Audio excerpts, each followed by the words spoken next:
பார்க்க முடியாது. முதல்ல பார்த்தோம் மறைக்கப்பட்டிருக்கிறதுன்னு பார்த்தோம். மறைக்கப்பட்டிருக்குன்னா பார்க்க முடியாது. ஆனா இங்க வெளிப்படும் பொழுது பார்க்க முடியும் இல்லையா? இப்ப நம்மளுடைய ஜீவன் என்ன ஆகுது? கிறிஸ்துவுக்குள் கிறிஸ்துவனுடைய கூட தேவனுக்குள் மறைக்கப்பட்டிருக்கிறது. இந்த காரியம் எப்ப நடக்குது? நம்ம ரட்சிக்கப்படும் பொழுது. இந்த காரியத்தை நம்மளால பார்க்க முடியுமா? பார்க்க முடியாது. இது ஆவிக்குரிய காரியமா இல்ல சரீரபூர்வமான காரியமா? ஆவிக்குரிய. இது யாரால கொடுக்கப்படுது? மனிதனால் கொடுக்கப்படுதா இல்ல தேவனால் கொடுக்கப்படுதா? தேவனுடைய செயலா? தேவனுடைய செயல். இந்த மறைக்கப்படுவது தேவனுக்குள் கிறிஸ்துவனுடைய கூட மறைக்கப்படுவது எவ்வளவு காலத்துக்கு நம்ம பாவம் செய்ய முடியவா இல்லாட்டி நம்மளுடைய ரட்சிப்பு எது முடிய இந்த காரியம் நிகழ்றது?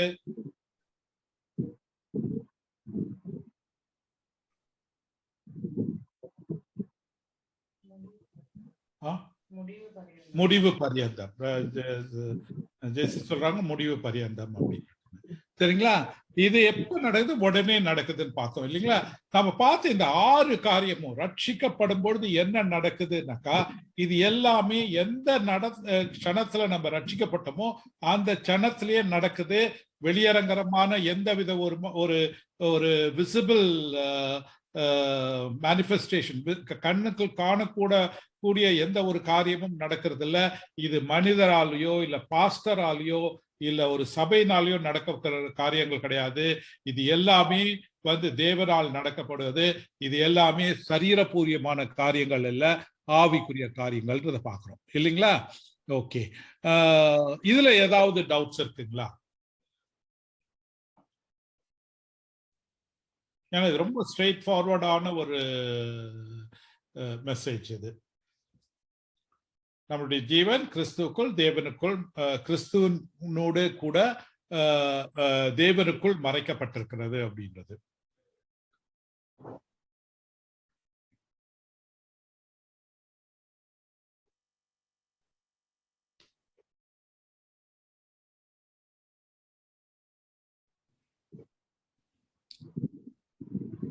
அப்போ இந்த வசனத்துல இருந்து நம்ம முக்கியமா தெரிஞ்சுக்கிறது என்னன்னாக்கா, நம்முடைய வாழ்க்கை கிறிஸ்துவுடன் தேவனுக்குள் மறைக்கப்பட்டிருக்கிறதுனால நம்மளுடைய ரட்சிப்பை நம்ம இழக்க முடியாது இல்லைங்களா? ஹலோ ஹலோ, கேக்குதுங்களா? ஓகே, நம்மளுடைய வாழ்க்கை கிறிஸ்துவனுடைய கூட தேவனுக்குள் மறைக்கப்பட்டிருக்குது.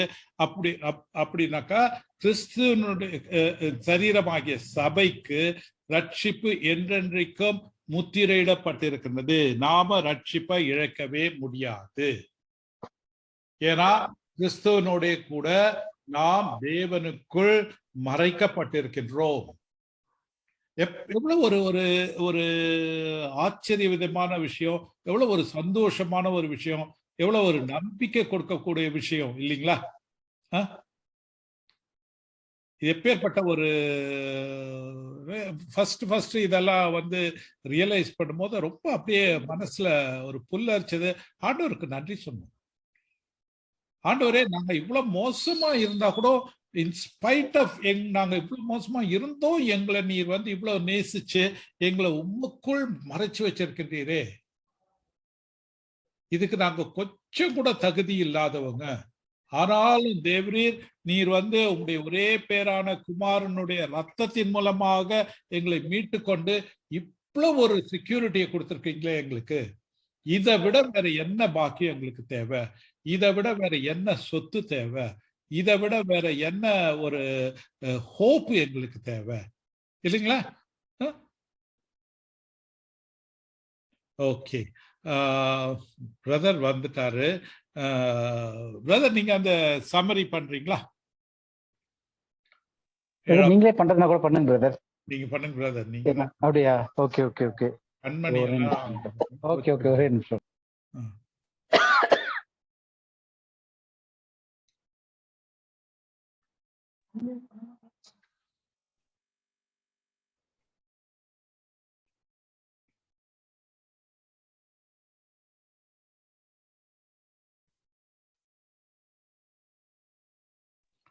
பிரதர். நீங்க அதை வந்து இன்னும் கொஞ்சம் பெருசு பண்ணணும்னு நினைக்கிறேன். எது பிரதர்? ஆமா. ஓகேவா? ஓகே.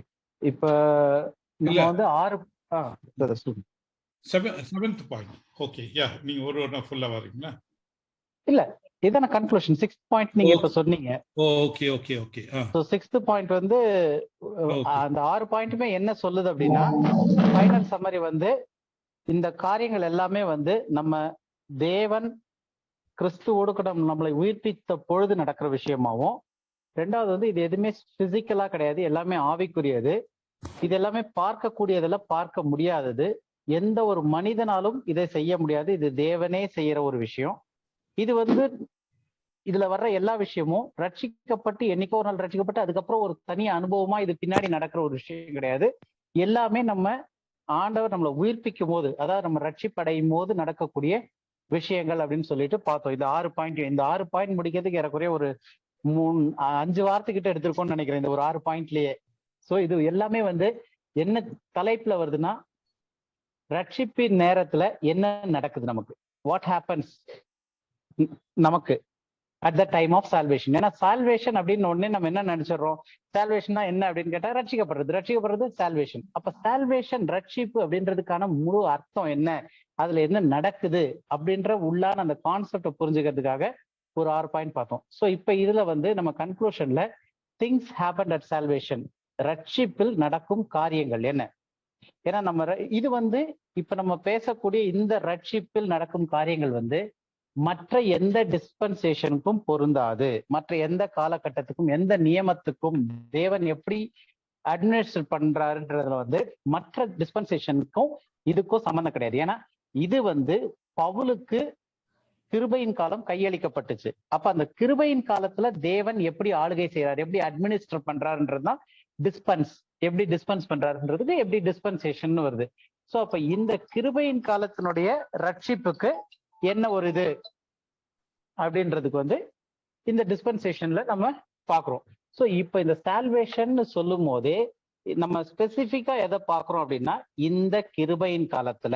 அப்ப இந்த கிருபையின் காலத்துல ரட்சிக்கப்படுறவங்க யார் அப்படின்னு பார்த்தோம்னா, கிறிஸ்துவினுடைய சரீரமாகிய சபை, த பாடி ஆஃப் கிரைஸ்ட்.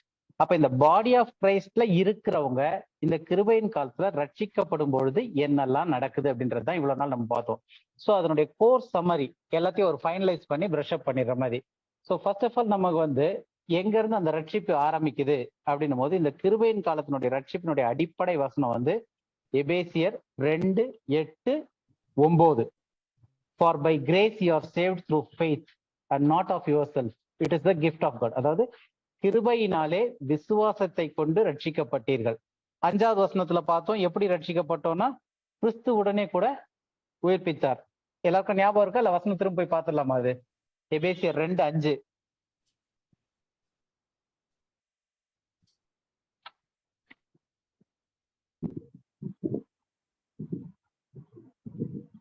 அக்கிரமங்களில் மரித்தவர்களாய் இருந்த நம்மை கிறிஸ்துவுடனே கூட உயிர்ப்பித்தார், கிருபையினாலே ரட்சிக்கப்பட்டீர்கள். கிருபையினாலே ரட்சிக்கப்பட்டீர்கள். இப்ப அக்கிரமங்களில் மரித்தவர்களாய் இருந்த நம்மை கிறிஸ்துவுடனே கூட உயிர்ப்பித்தார், கிருபையினாலே ரட்சிக்கப்பட்டீர்கள். சோ இப்ப இந்த ஒரு விஷயத்த வந்து கிருபையினாலே ரட்சிக்கப்பட்டோன்றத வந்து எப்படி அப்படின்றதுதான் 8வது வசனத்துல சொல்லுது. கிருபையினாலே விசுவாசத்தை கொண்டு ரட்சிக்கப்பட்டீர்கள், இது உங்களால் உண்டானது அல்ல அப்படின்னும் போது, எது நம்மளால் உண்டானதல்ல? கிருபையும் அந்த விசுவாசமும். டோட்டலா ரட்சிப்பு நம்மளால உண்டானது அல்ல, இது உங்களால் உண்டானதல்ல. இது என்னது? ரட்சிப்பு என்பது தேவனுடைய ஈவு. ஈவு வந்து கிஃப்ட், தேவனுடைய கிஃப்ட். இது நம்ம ஏற்கனவே பார்த்தா யாருக்கு கிஃப்ட் கொடுத்திருக்காரு? இந்த ரட்சிப்பின் கிஃப்ட் யாருக்கு கொடுக்கப்பட்டிருக்கா? எவர்களை முன்குறித்தாரோ, உலக தோற்றத்திற்கு முன்பு எவர்களை முன்குறித்தாரோ அவர்களை வந்து ரட்சித்திருக்கிறாரு. எதுக்காக முன்குறித்தாரு? இதெல்லாம் எதுல படிச்ச ஞாபகம் இருக்கா? எபேசியர் 1வது அதிகாரத்துல இதெல்லாம் நம்ம பார்த்தோம். எபேசியர் 1வது அதிகாரத்துல 5வது வசனத்துல இருந்து ஒரு 7-8 வரைக்கும் பார்க்கும்போது நம்ம இதெல்லாம் 4ல இருந்து பார்த்துட்டு வந்தோம். அவரை வந்து அவருடைய மகிமையின் புகழ்ச்சிக்காக உலக தோற்றத்திற்கு முன்னதாகவே நம்மளை கிறிஸ்துவுக்குள் தெரிந்து கொண்டார் அப்படின்றதெல்லாம் பார்த்தோம் நம்ம. ஸோ இப்ப டோட்டலா வந்து ரட்சிப்பு அப்படின்றது வந்து நம்மளால உண்டாவது கிடையாது. இது வந்து கிருபையினாலும் விசுவாசத்தினாலும் உண்டாகக்கூடிய ஒரு விஷயம். இது வந்து தேவனுடைய ஈவு. 9வது வசனத்துல என்ன போட்டிருக்கு? ஒருவரும் மேன்மை பாராட்டாதபடிக்கு இது கிரிகளினாலே உண்டானது அல்ல. அப்ப எந்த ஒரு கிரியையும் செஞ்சு நான் ரட்சிக்கப்படவே முடியாது. எப்போ? இந்த கிருபையின் காலத்துல. அது ரொம்ப முக்கியமானது. ஏன்னா மற்ற காலங்கள்ல இப்ப நம்ம இவ்வளவு நாள் படிச்சுட்டு வந்தனால நமக்கு தெரியும், லிட்டில் ஃபிளாக்னு ஒரு கும்பல் இருக்கு பைபிள்ல. பழைய ஏற்பாட்டு பரிசுத்தவான்கள்னு பழைய ஏற்பாடுன்னு ஒரு கும்பல் இருந்துச்சு. சோ இனி வரப்போற காலத்துல அந்தி கிறிஸ்துவின் ஆட்சியில இருக்க போறவங்க இருக்காங்க. சோ அப்படி பல காலகட்டத்துல இருக்காங்க. எல்லாருக்கும் இப்ப மோசே வந்து கிருபையினாலே விசுவாசத்தை கொண்டு ரட்சிக்கப்பட்டீர்கள், இது உங்களால் உண்டானதல்ல, இது தேவனுடைய ஈவு, மேன்மை பாராட்டுறதுக்கு இது ஒன்றும் மனுஷனுடைய வேலை கிடையாது அப்படின்னு சொல்லிட்டு மோசே சொல்லல. அப்படி சொல்லியிருந்தாருன்னா அவர் வந்து கள்ள உபதேசம் பண்றாரு. ஏன்னா அந்த காலகட்டத்துல, நியாயப்பிரமாணத்தின் காலகட்டத்துல தேவன் மோசே மூலமா நியாயப்பிரமாணத்தை கொடுத்து டிஸ்பென்சேஷன் ஆஃப் த லா, நியாயப்பிரமாணத்தின் மூலமாக அவர்களை ஆளுகை செய்தார். அப்ப நியாயப்பிரமாணத்தை அவர்கள் அந்த பாயிண்ட் வரைக்கும் கடைபிடிக்கிறவர்களா இருக்கணும். அப்போ நியாயப்பிரமாணத்தை முழுவதும் கடைபிடிச்சாங்கன்னா, யாரெல்லாம் நியாயப்பிரமாணத்திற்கு உட்பட்டு, யாரெல்லாம் விருத்த சேதனத்துக்கு உட்பட்டு அந்த காரியத்தெல்லாம் செஞ்சிருக்கிறாங்களோ அவர்கள் ரட்சிக்கப்படுவார்கள். அப்ப அவங்களுடைய ரட்சிப்பு வந்து விசுவாசனாலேயோ இல்லை இதனாலேயோ இல்லை, ஒரு கிரியையினால நடக்குது. மனம் நம்ம மத்தேயுல எல்லாம் பார்ப்போம், யோவான் ஞானஸ்நானம் கொடுக்கும் போது ரட்சிப்பு எப்படி வருது அப்படின்னு பார்க்கும்போது, விசுவாசம் உள்ளவனாகி ஞானஸ்நானம் பெற்றவன், மார்க்ல 16:16 விசுவாசம் உள்ளவனாகி ஞானஸ்நானம் பெற்றவன் ரட்சிக்கப்படுகிறான். அப்ப அந்த ரட்சிக்கப்படுறதுக்கு வந்து ஞானஸ்நானம் என்ற கண்ணால் பார்க்கக்கூடிய பிசிக்கலா ஒரு தண்ணியில முங்கி எழுந்து அவங்க ரட்சிக்கப்படுறாங்க. அது அந்த டிஸ்பென்சேஷன்ல கொடுக்கப்பட்டுச்சு. யோவான் ஸ்நானம் என்ன சொல்றாரு, ரட்சிக்கப்படுறதுக்கு என்ன செய்யணும் அப்படின்னு உடனே மனம் திரும்பி ஞானஸ்நானம் எடுங்கன்றாரு. அதே மாதிரி அப்போஸ்தலர் 2வது அதிகாரத்துல பேதுரு வந்து அந்த பரிசுத்தாவினால் நிறைஞ்சு எல்லாம் பிரசங்கிச்ச உடனே யூதர்கள் வந்து குத்துண்டு, இருதயத்துல குத்துண்டவர்களை நாங்கள் என்ன செய்யணும் அப்படின்ன உடனே, நீங்கள் இயேசு கிறிஸ்துவின் நாமத்தினாலே ஞானஸ்நானம் பெறுங்கள் அப்படின்றாரு. அப்ப அவங்க ரட்சிக்கப்படுவதற்கு பிசிக்கலா ஏதோ ஒண்ணு செய்ய வேண்டியிருக்கு. ஏன்னா அது வேற டிஸ்பென்சேஷன். பவுலுக்கு அளிக்கப்பட்ட இந்த கிருபையின் கால டிஸ்பென்சேஷன்ல இப்ப இந்த சபைகள்ல இருக்கிற குழப்பத்துக்கான காரணம், இன்றைய கிறிஸ்தவத்துல வருகிற குழப்பத்திற்கான காரணம், இதை எல்லாத்தையும் ஒன்னா போட்டு குலுக்கி மொத்தமா இந்த மிக்சர்ல இருக்க இது மாதிரி எடுத்து கொடுத்துட்டாங்க. இப்ப நம்ம அதுல இருக்க வேர்க்கடலை தனியா, இது தனியா, கடலை தனியா ஒவ்வொன்னா பிரிக்கிற மாதிரி பிரிக்க வேண்டியிருக்கு. அதை ஃபர்ஸ்டே நம்ம பிரிச்சு படிச்சிட்டோம்னா நமக்கு தெளிவாவே இருக்கும். ஸோ இப்ப இந்த குழப்பத்திற்கான காரணமே அதுதான். இப்ப இந்த கிருபையின் காலத்துல நம்ம எப்படி ரட்சிக்கப்பட்டோம் அப்படின்னு சொன்னா, கிருபையினாலே விசுவாசத்தை கொண்டு ரட்சிக்கப்பட்டிருப்போம். ஆனா அது ரெண்டுமே நம்மளால உண்டானதல்ல, இது தேவனுடைய கிஃப்ட், ஈவு. ஓகே, இப்ப அடுத்தது சால்வேஷன்னா என்ன, ரட்சிப்பு என்றால் என்ன? ஒருத்தரை கேட்கும் போது ரட்சிப்புனா என்னன்னா, நான் ரட்சிக்கப்பட்டிருக்கேன், ஆண்டவர் என் கூட பேசினார், ஆண்டவர் எனக்கு தரிசனம் பண்ணார், அதெல்லாம் ரட்சிப்பு கிடையாது. ரட்சிப்புனா என்ன அப்படின்னா, மரித்திருந்த ஒருத்தர் உயிரடைய செய்யறது. நம்ம பாவத்துல மரித்து கிடந்தோம், தேவன் நம்மளை கிறிஸ்துவோடு கூட உயிர்ப்பித்தார். எப்படி உயிர்ப்பித்தார்? கிறிஸ்துவை மரிக்க வைத்து. ஏன்னா நம்ம ஏற்கனவே பாவத்துல மரிச்சிருக்கிறோம். அப்ப கிறிஸ்துவை மரிக்க வைத்து அவர் உயிர்த்தெழும்போது அவரோடு கூட நம்மளையும் உயிரோட எழுப்பியிருக்காரு. ஸோ அப்ப டெத்ல இருந்து லைஃபுக்கு, மரணத்துல இருந்து ஜீவனுக்கு வர்றதுதான் என்னது? ரட்சிப்பு.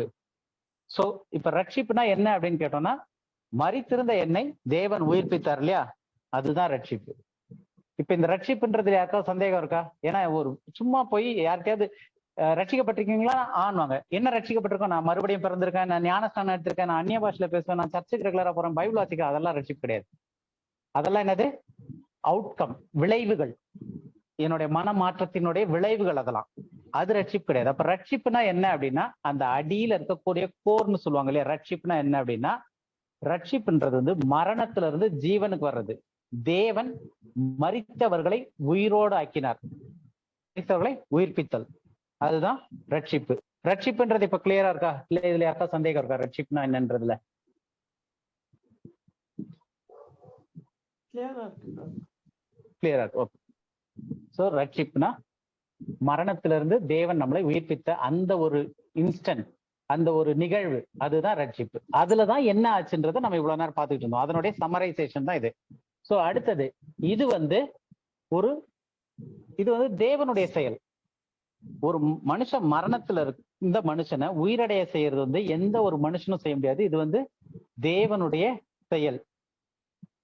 ஒரு செத்து போன மனுஷனை உயிர்ப்பிக்கிறது என்ன அர்த்தம்னா, பாவத்துல செத்து போயிருந்தான் மனுஷன், பாவத்தில் மரித்தவர்களா இருந்த நம்மை எப்படி உயிர்ப்பித்தாரு? நீதிக்குள்ள உயிர்ப்பித்திருக்கிறாரு. அப்ப நம்மள வந்து பாவத்துல இருந்து நீதிக்கு மாத்திருக்காரு. சின் டு ரைச்சியஸ்னஸ்.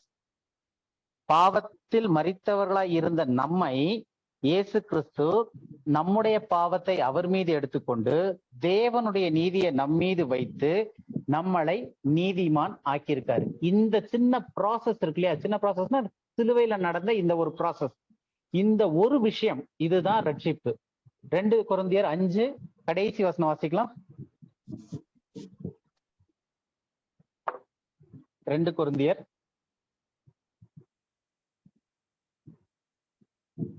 5:21. நாம் அவருக்குள் தேவனுடைய நீதியாகும்படிக்கு பாவம் அறியாத அவரை நமக்காக பாவமாக்கி. இதுதான் ரட்சிப்புல நடந்த விஷயம். ரட்சிப்புன்றதே வந்து என்னதுன்னா, நம்மள மரித்ததுல இருந்து உயிரோட கொண்டு வராரு. எப்படி மரித்ததுல இருந்து எப்படி உயிரோட கொண்டு வந்திருக்காருன்னா, பாவத்துல மரித்திருந்த நம்மை நீதிக்கு உயிர்ப்பித்திருக்கிறாரு. இதுதான் நடந்துச்சு. சோ அந்த ப்ராசஸ் எப்படி நடந்துச்சு அப்படின்னும் போது, நம்மளுடைய பாவம் இயேசு கிறிஸ்துவின் மீது வைக்கப்பட்டுச்சு. தேவனுடைய நீதி இயேசு கிறிஸ்துவின் மூலமாக நம் மீது வைக்கப்பட்டுச்சு. அப்ப இதுல நம்ம செஞ்ச கிரியை என்னது? ஒண்ணுமே கிடையாது. எவர்களை முன்குறித்தாரோ அவர்களுக்கு இதை செய்திருக்கார். நாம் அவருக்குள் அப்படின்றது கிறிஸ்துவுக்குள் தேவனுடைய நீதியாகும்படிக்கு பாவம் அறியாத அவரை, இயேசுவை நமக்காக பாவமாக்கினார். யாராக்குனது? தேவன். சோ இந்த மொத்த செயலையும் செய்வித்தது தேவன். எப்படி, யார் மூலமா செய்தாரு? இயேசு கிறிஸ்துவின் மூலமாக செய்தாரு. எப்படி செய்தாரு? இயேசு கிறிஸ்துவையும் அந்த மரணத்திற்குள்ளாக, ஏன்னா பாவத்துல இருக்கும், பாவத்தினுடைய சம்பளம் மரணம். அப்ப அந்த மரணத்திற்குள்ளாக அவர் வந்தாதான், அந்த இடத்துல இருந்து நான் வந்து ஒரு கிணத்துக்குள்ள கிடக்குறேன்னா இன்னொருத்தர் கிணத்துக்குள்ள இறங்கிதான் என்ன தூக்க முடியும், எடுத்துட்டு வர்றதுக்கு. அப்ப அதுக்கு அவருக்கு கிணத்துல இருந்து மேல ஏறுறதுக்கு கெப்பாசிட்டி இருக்கிற ஒருத்தர், அவரால் திராணி இருக்குன்னும் போதுதான் அவர் அதுல இறங்கி எடுக்க முடியும். எல்லா மனுஷனும் ஆதாமுக்குள்ள பாவத்துல இருக்கனால எல்லாருமே கிணத்துக்குள்ளதான் இருக்காங்க. யாருமே தூக்கி அடிக்கிற அளவுக்கு வல்லமை கிடையாது. அப்ப தேவனே தன்னுடைய ஒரே பேரான குமாரனாக இயேசு கிறிஸ்து வந்து அந்த மரணம்ன்ற பள்ளத்துல அனுப்பி மரித்திருந்த நம்மள உயிரடைய வச்சார். எதுக்கு? நீதிக்கு. எந்த நீதி? தேவனுடைய நீதி ஆகும்படிக்கு. அப்போ இந்த ஒரு ப்ராசஸ் பண்றாரு இல்லையா, இதுதான் வந்து தேவன் செய்த செயல். அதே மாதிரி இப்ப நம்ம டோட்டலா என்னெல்லாம் பார்த்திருக்கோம்னா ஒரு 6 பாயிண்ட் பார்த்தோம். ஒண்ணு வந்து ஃபர்ஸ்ட் பாயிண்ட் குயிக்கன். குயிக்கன்னா உயிர்ப்பித்தல். என்ன உயிர்ப்பித்தாரு? மரித்திருந்தோம் பாவத்துல, நம்மளை வந்து புதிய மனுஷனை எப்படி உயிர்ப்பித்திருக்காரு? ஆவியில உயிர்ப்பித்தார். இதுக்கான வசனம் எல்லாம் ஏற்கனவே நம்ம ஃபுல்லா இவ்வளவு நாள் பார்த்துட்டு வந்ததுதான். இப்ப ஜஸ்ட் அந்த கிளான்ஸ் மட்டும் பார்த்துட்டு போயிடலாம். சோ ஆவியில மரித்திருந்த நம்மளை உயிர்ப்பித்திருக்காரு, புதிய மனுஷனை ஆவியில உயிர்ப்பித்தாரு. இது முதல் நடந்த விஷயம். அடுத்தது, ஆவியில பிறந்த அந்த புதிய மனுஷனை மறுபடியும் பிறந்த மனுஷன் கிடையாது. அது நம்ம இன்னொரு நாள் அந்த டாபிக் வச்சுக்கலாம். இப்ப எடுத்தோம்னா பயங்கர பெருசாயிரும். மறுபடியும் பிறத்தல்ன்றது வேறு, புதிய சிருஷ்டின்றது வேறு. யார் மறுபடியும் பிறக்கிறது? இப்ப எல்லாருமே வந்து நான் பார்ன் அகைன் கிறிஸ்டின், மறுபடியும் பிறந்த கிறிஸ்தவன்றாங்க. மெயினா மாப்பிள்ளை பார்க்கும்போது, அவங்க பொண்ணு பார்க்கும்போது பார்ன் அகைன் கிறிஸ்டினா இருக்கணும்ன்றாங்க. அப்ப அந்த பார்ன் அகைன் அப்படின்றது வேற, அது தனி நம்ம ஸ்டடி பண்ணலாம். நியூ மேன், புது சிருஷ்டின்றது வேற.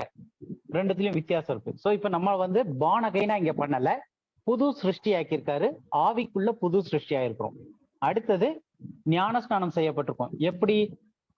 அவரோட மரணத்திற்குள்ளான மரணத்திலும் அவர் உயிர்த்தெழுதல்ல நம்மளையும் உயிர்த்தெழ வச்சு புதிதான ஜீவனுக்குள்ள நடக்கிறதுக்கு அந்த புதிய மனுஷனை, ஆவிக்குரிய புதிய மனுஷனை தேவன் அவருக்குள்ளாகவும் அவருடைய மரணத்திற்குள்ளாகவும் இயேசு கிறிஸ்துக்குள்ளாகவும் அவருடைய மரணத்திற்குள்ளாகவும் நம்மளை ஞானஸ்நானம் செய்தாரு. யார் ஞானஸ்நானம் செய்தார்னா தேவன் செய்தார். இது தேவனுடைய செயல், தேவனுடைய விசுவாச செயல். இதுதான் நம்ம கொலோசியர் 2:12 பார்த்திருக்கிறோம். நிறைய இதெல்லாம் படிச்சாச்சு, ஜஸ்ட் சம்மரி இது. சோ ஞானஸ்நானத்துல அவரோடு கூட நம்மளை மரிக்க வச்சு அவரோடு கூட எழுப்பியிருக்காரு. ஒரே சரீரத்திற்குள்ளாக ஞானஸ்நானம் கொடுத்தாரு. இது வந்து மனித செயல்னால நடந்ததில்லை, இது தேவனுடைய விசுவாச செயல்.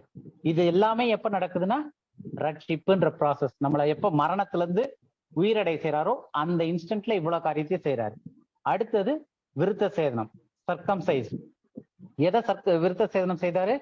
பாவத்திற்குரிய மாம்ச சரீரத்தை.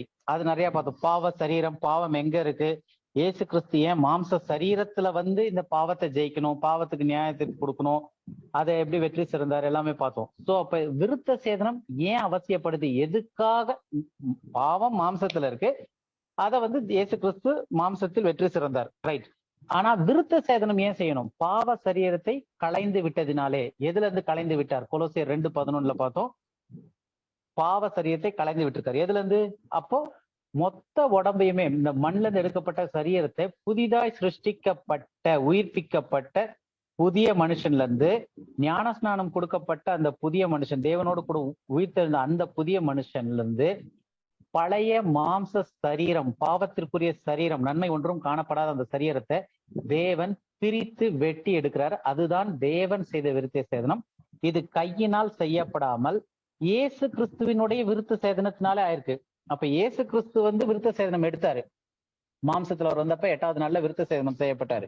ஆனா அந்த விருத்த சேதனம் நமக்கு எப்படி அப்ளை ஆகுதுன்னா, அவர் தலையா இருக்கார், நம்ம சரீரமா இருக்கிறோம். சரீரத்திற்கு, சரீரம்னு சொல்லும் போது பாடி ஆஃப் கிரைஸ்ட், கிறிஸ்துவின் சரீரமாகிய சபை. அந்த சபைக்கு எதுவுமே வந்து தேவன் விசிபிளா, பிசிக்கலா, டான்ஜபிளா அந்த மாதிரி கொடுக்கல. எல்லாமே வந்து ஸ்பிரிச்சுவலா, இன்விசிபிளா, இன்டான்ஜபிளா, எல்லாமே வந்து அந்த மாதிரி நம்ம விஷுவலா பார்த்தோ இல்ல மனிதர்கள் செய்தோ தர கூடாத ஒரு விஷயத்த தேவன் வந்து எல்லாவற்றையும் ஆவிக்குரிய ரீதியிலும் பார்க்காத விதத்தில், கண்ணுக்கு தெரியாத விதத்திலும் செஞ்சிருக்கிறாரு. அதனால்தான் நம்ம வந்து பிசிக்கலா மாம்ச சர்க்கம்சேஷனை செய்யாம கையினால் செய்யப்படாத விருத்த சேதனத்தை இயேசு கிறிஸ்துவின் மூலமாக தேவனுக்குள் பெற்றிருக்கோம். அடுத்தது என்ன நடந்துச்சு? forgiveness ஆஃப் ஆல் trespasses, நம்மளுடைய அனைத்து அக்கிரமங்களையும் மன்னித்தல். எப்ப மன்னிக்கிறாரு? நம்ம ரட்சிக்கப்படும் போதே நம்மளுடைய எல்லா பாவத்தையும் மன்னிச்சிட்டாரு. கடந்த காலம், நிகழ்காலம், எதிர்காலம் எல்லாவற்றையும் மன்னித்து பர்ஃபெக்ட் ஆக்குறாரு நம்மள. ஏன்னா நம்ம வந்து கிறிஸ்துக்குள்ள பரிபூர்ணமா இருக்கிறோம்னு வசனம் சொல்லுது கொலோசியர்ல. we are complete in Christ. கிறிஸ்துக்குள்ள நம்ம பரிபூர்ணமா இருக்கும். அப்ப பரிபூர்ணமா இருக்கிறது வந்து, நான் கிறிஸ்துக்கு வெளியே என்னும் போது பரிபூர்ணத்தை தேட முடியாது. கிறிஸ்துவுக்குள்ள நான் பரிபூர்ணம் போது என்னுடைய செயலின் பரிபூர்ணம் கிடையாது, அது தேவனுடைய நீதி என் மீது வைக்கப்பட்டனால அந்த நீதி பர்ஃபெக்ட் ஆனது. அப்ப தேவன் என்னை பார்க்கும்போது, என்னை நியாயப்பிரமாணத்தின் கண்ணோட்டத்துல 10 கற்பனையோ இல்ல 613 கற்பனைகளின் கண்ணோட்டத்துல தேவன் என்னை பார்த்தார்னா, நான் குறைவுள்ள மனிதனா இருப்பேன். என்னுடைய நீதி போதாது. சதுசேயர் பரிசேயர் நீதியிலும் என்னுடைய நீதி அதிகமா தேவைப்படும். தேவன் எனக்கு வந்து இந்த கிருபையின் காலத்துல இயேசு கிறிஸ்துவின் மூலமாக பிதாவினுடைய, தேவனுடைய நீதியை என் மீது வைத்ததினாலே தேவன் என்னை பார்க்கும்போது அவருடைய நீதிக்கு நிகரான நீதி என்னுக்குள்ள பாக்குறாரு. அது வந்து என்னுடைய கிரியையினால அல்ல, தேவனுடைய செயலினால. அப்ப தேவனுடைய செயல் பர்ஃபெக்ட் ஆனது, என்னுடைய கிரியை வந்து பர்ஃபெக்ட் கிடையாது. ஆனா தேவனுடைய செயல் பர்ஃபெக்ட் ஆனது. அப்ப தேவனுடைய பர்ஃபெக்டான நீதி மூலமாக அவர் என்னை பார்க்கும்போது, அதனால்தான் என்ன நீதிமான் என்று தேவன் வந்து டிக்ளேர் பண்றாரு. சோ இது வந்து என்னுடைய எல்லா பாவத்தையும் மன்னித்து அவருக்குள்ள என்ன கம்ப்ளீட் ஆக்கியிருக்காரு. அடுத்து என்ன நடக்குதுன்னா, sealed with the Holy Spirit. So பரிசுத்த ஆவியோடு கூட என்னை மீட்கப்படும் நாளுக்கு என்று, எது வரைக்கும்னா மீட்கப்படும் நாள் வரைக்கும் முத்திரைச்சிருக்காரு. இதை வந்து எபேசியர் 4:30 இன்னைக்கு இது முடிச்ச உடனே இந்த பாயிண்ட்ஸ் மொத்தத்தையும் அனுப்பிவிட்டுறேன். எபேசியர் 4:30 வருது. சோ அதுல வந்து பரிசுத்த ஆவியோடு கூட நம்மளை முத்திரிச்சிருக்காரு. அது மட்டும் இல்ல, 2 கொரிந்தியர்லயும் வந்து நம்மளை வந்து மீட்கப்படுற நாள் வரைக்கும் சீல் பண்ணிருக்காரு. பரிசுத்த ஆவியோடு கூட நம்மளை சீல் பண்ணிருக்காரு. சோ அப்ப முத்திரிக்கிறது அப்படின்னும் போது, அந்த முத்திரை தேவனால் அளிக்கப்பட்ட முத்திரை. அதை உடைக்கிறதுக்கு எந்த மனுஷனும் இல்ல, நானுமே முடியாது, என்னாலேயே முடியாது தேவன் என்ன மீது வைத்த முத்திரையை.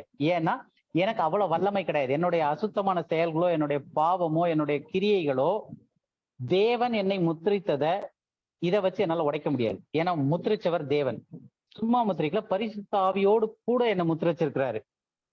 அதனால்தான் பரிசுத்த ஆவியை துக்கப்படுத்தாதிருங்கள் இருக்கு. அப்ப பரிசுத்த ஆவியை துக்கப்படுத்தாதிருங்கள்னா பரிசுத்த ஆவி என்னோடு இருக்கிறாரு. அதை எப்ப என்னோடு வச்சு முத்திரைச்சார் அப்படின்னும் போது, என்னுடைய ரட்சிப்புல அவர் என்னோடு கூட பரிசுத்த ஆவி வச்சு முத்திரைச்சிருக்காரு. எப்போ வரைக்கும் வச்சிருக்காரு? மீட்கப்படுற நாள் வரைக்கும். மீட்கப்படுற நாள் என்னைக்குன்னு தெரியாது. சோ நான் உயிரோடு இருக்க வரைக்கும் எனக்கு அது தேவைப்படும். நான் மரிச்சிட்டேன்னா என்னைக்கு மீட்கப்படணும் அன்னைக்கு நான் வரப்போறேன். இல்லையா, ஒருவேளை தேவன் அதுக்கு இடையில என்ன மீட்கிற காலம் வருது அப்படின்னும் போது, அந்த மீட்கப்படும் நேரம் வரைக்கும் பரிசுத்த ஆவியானவரோடு கூட நம்ம முத்திரிக்கப்பட்டிருக்கோம். இது எதுக்கு அப்படின்னா நம்மளுடைய ரட்சிப்பை நம்ம இழக்க முடியாது. ஆனா இது இந்த கிருபையின் காலத்துல மட்டும்தான். இதுக்கு முன்னாடி காலத்துல இறுதி பரியந்தம் நிலைத்திருக்கவனே ரட்சிக்கப்படுவான்னு பார்த்தோம். ஒவ்வொரு காரியத்திலயும் அவங்க ரட்சிப்பை எப்பனாலும் இழக்க முடியும். இதை ஏன் நம்ம இந்த ரட்சிப்பை மீட்கப்படுற நாள் வரைக்கும் இழக்க முடியாது அப்படின்னா, இதுக்கு முன்னாடி இந்த பாயிண்ட்ல நம்ம பார்த்தோம், நம்முடைய ஜீவன் எங்க இருக்கு? கிறிஸ்துவுடனே கூட தேவனுக்குள் மறைத்து வைக்கப்பட்டிருக்கு. தேவனுக்குள் இருக்கு. hid in Christ, hid with Christ in God. அப்ப தேவனுக்குள்ளும் போது பரலோகத்துல தேவனுக்குள்ள கிறிஸ்துவோடு வச்சு என்னுடைய ஜீவன்றது புதுப்பிக்கப்பட்ட என்னுடைய மனிதன். யாருக்கு ஞானஸ்நானம் கொடுக்கப்பட்டுச்சோ, யார் விருத்த சேதனை செய்யப்பட்டானோ, எல்லாமே தேவன் அந்த புது சிருஷ்டிக்கும் போது அது என்ன நடந்துச்சோ அந்த சிருஷ்டி அப்போவே தேவனோடு கூட உன்னதங்கள்ல மறைக்க வைக்கப்பட்டிருக்கு. இது என்னுடைய ஸ்டேட்டஸ், பிரசன்ட் சுச்சுவேஷன் கிடையாது. இன்னைக்கு நான் அங்க உட்கார்ந்து இல்ல, பிரசன்ட் சுச்சுவேஷன்ல நான் இங்க பூமியில தான் உட்காந்துருக்கேன். பெரிய பாடு இருக்கு, பிரச்சனை இருக்கு, எல்லாம் இருக்கு. ஆனா என்னுடைய ஸ்டேட்டஸ் என்னது? தேவனோடு கூட நான் மறைக்க வைக்கப்பட்டிருக்கேன். அப்போ என்னுடைய ரட்சிப்பை இழக்க முடியாது. ஏன்னா அது தேவனுக்குள்ள மறைஞ்சிருக்கு. அதை வேற யாரும் மாத்த முடியாது. அதான் நம்ம அடுத்த 6வது பாயிண்ட்ல பாக்குறோம். நம்மளுடைய ஜீவன் கிறிஸ்துவுக்குள்ள மறைக்க வைக்கப்பட்டிருக்கு. எப்ப வரைக்கும் மறைக்க வைக்கப்பட்டிருக்குன்னா, until we appear with him in glory. நாம் அவரோடு கூட மகிமையில வெளிப்படுற வரைக்கும் அவர் நம்மளை மறைச்சு வச்சிருக்காரு. சோ இங்க 2 விஷயம் அந்த இதுல பார்த்தோம். ஒண்ணு ஹிட், தேவனுக்குள் மறைத்து வைக்கப்பட்டிருக்கிறது. சோ ஹிட் மறைத்து வைக்கப்பட்டிருக்கு அப்படின்னா யாராலையும் பார்க்க முடியாது. அப்ப என்னுடைய ஜீவனை இந்த உலக பிரகாரமா பார்க்கக்கூடியவங்க பார்த்து இது இவங்க ஜீவன் அப்படின்னு யாருமே பார்க்க முடியாது, இன்க்ளூடிங் பிசாசு, வஞ்சிக்கிறதுக்கு. ஏன்னா அது மறைக்க வைக்கப்பட்டிருக்கு தேவனுக்குள்ள. ஒரு பொருளை மறைச்சு வச்சு, இந்த கிளியைக்குள்ளலாம் உயிர் இருக்குன்னுவாங்களே, அத புராண கதைகள் அப்படி சொன்னாலும் நிஜத்துல நமக்கு நம்மளுடைய உயிர் எங்க மறைக்க வைக்கப்பட்டிருக்கு? கிறிஸ்துவுடனே கூட தேவனுக்குள். தேவன் அங்க இருக்காரு பரலோகத்துல. அப்ப அங்க நம்மளுடைய உயிர் ஜீவன் மறைக்க வைக்கப்பட்டிருக்கு. அது எப்ப வெளியாகும் அப்படின்னும் போது, கிறிஸ்து மகிமையில் வெளிப்படும் போது அவரோடு கூட நாம் மகிமையில் வெளிப்படுவோம். அப்ப அது வரைக்கும் என்னுடைய ஜீவன் எங்க இருக்க போகுது? தேவனுக்குள்ள மறைந்திருக்க போகுது. அப்ப தேவனுக்குள்ள மறைச்சு ஒளிச்சு வச்சிருக்க ஒரு பொருளை பிசாசு திருடிட முடியுமா? மறைச்சு வச்சாலே கண்டுபிடிக்கிறது கஷ்டம். அதுல மறைச்சு வச்சிருக்க இடம் தேவனுக்குள்ள இருக்கு. அப்படி தேவனுக்குள்ள மறைச்சு வச்சிருக்க என்னுடைய ஜீவனை பிசாசு திருடி எடுத்து போற்ற முடியாது. அது எப்ப வெளியாகும்னு வசனம் சொல்லுது? கிறிஸ்து மகிமையில் வெளிப்படும் போது. அப்ப அவர் வெளிப்படும் போது நான் எப்படி இருக்க போறேன்? தேவனுக்குள்ள மறைத்து வச்சிருந்த என்னுடைய ஜீவன் அந்த டைம்ல மறுரூபமாயி கிறிஸ்து மாதிரியே இருக்க போகுது. ஓகேவா? சோ பிலிப்பியர் 3வது அதிகாரம்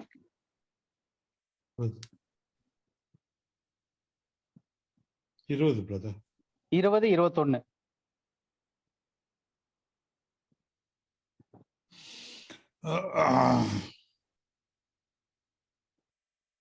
நம்முடைய குடியிருப்போ பரலோகத்தில் இருக்கிறது.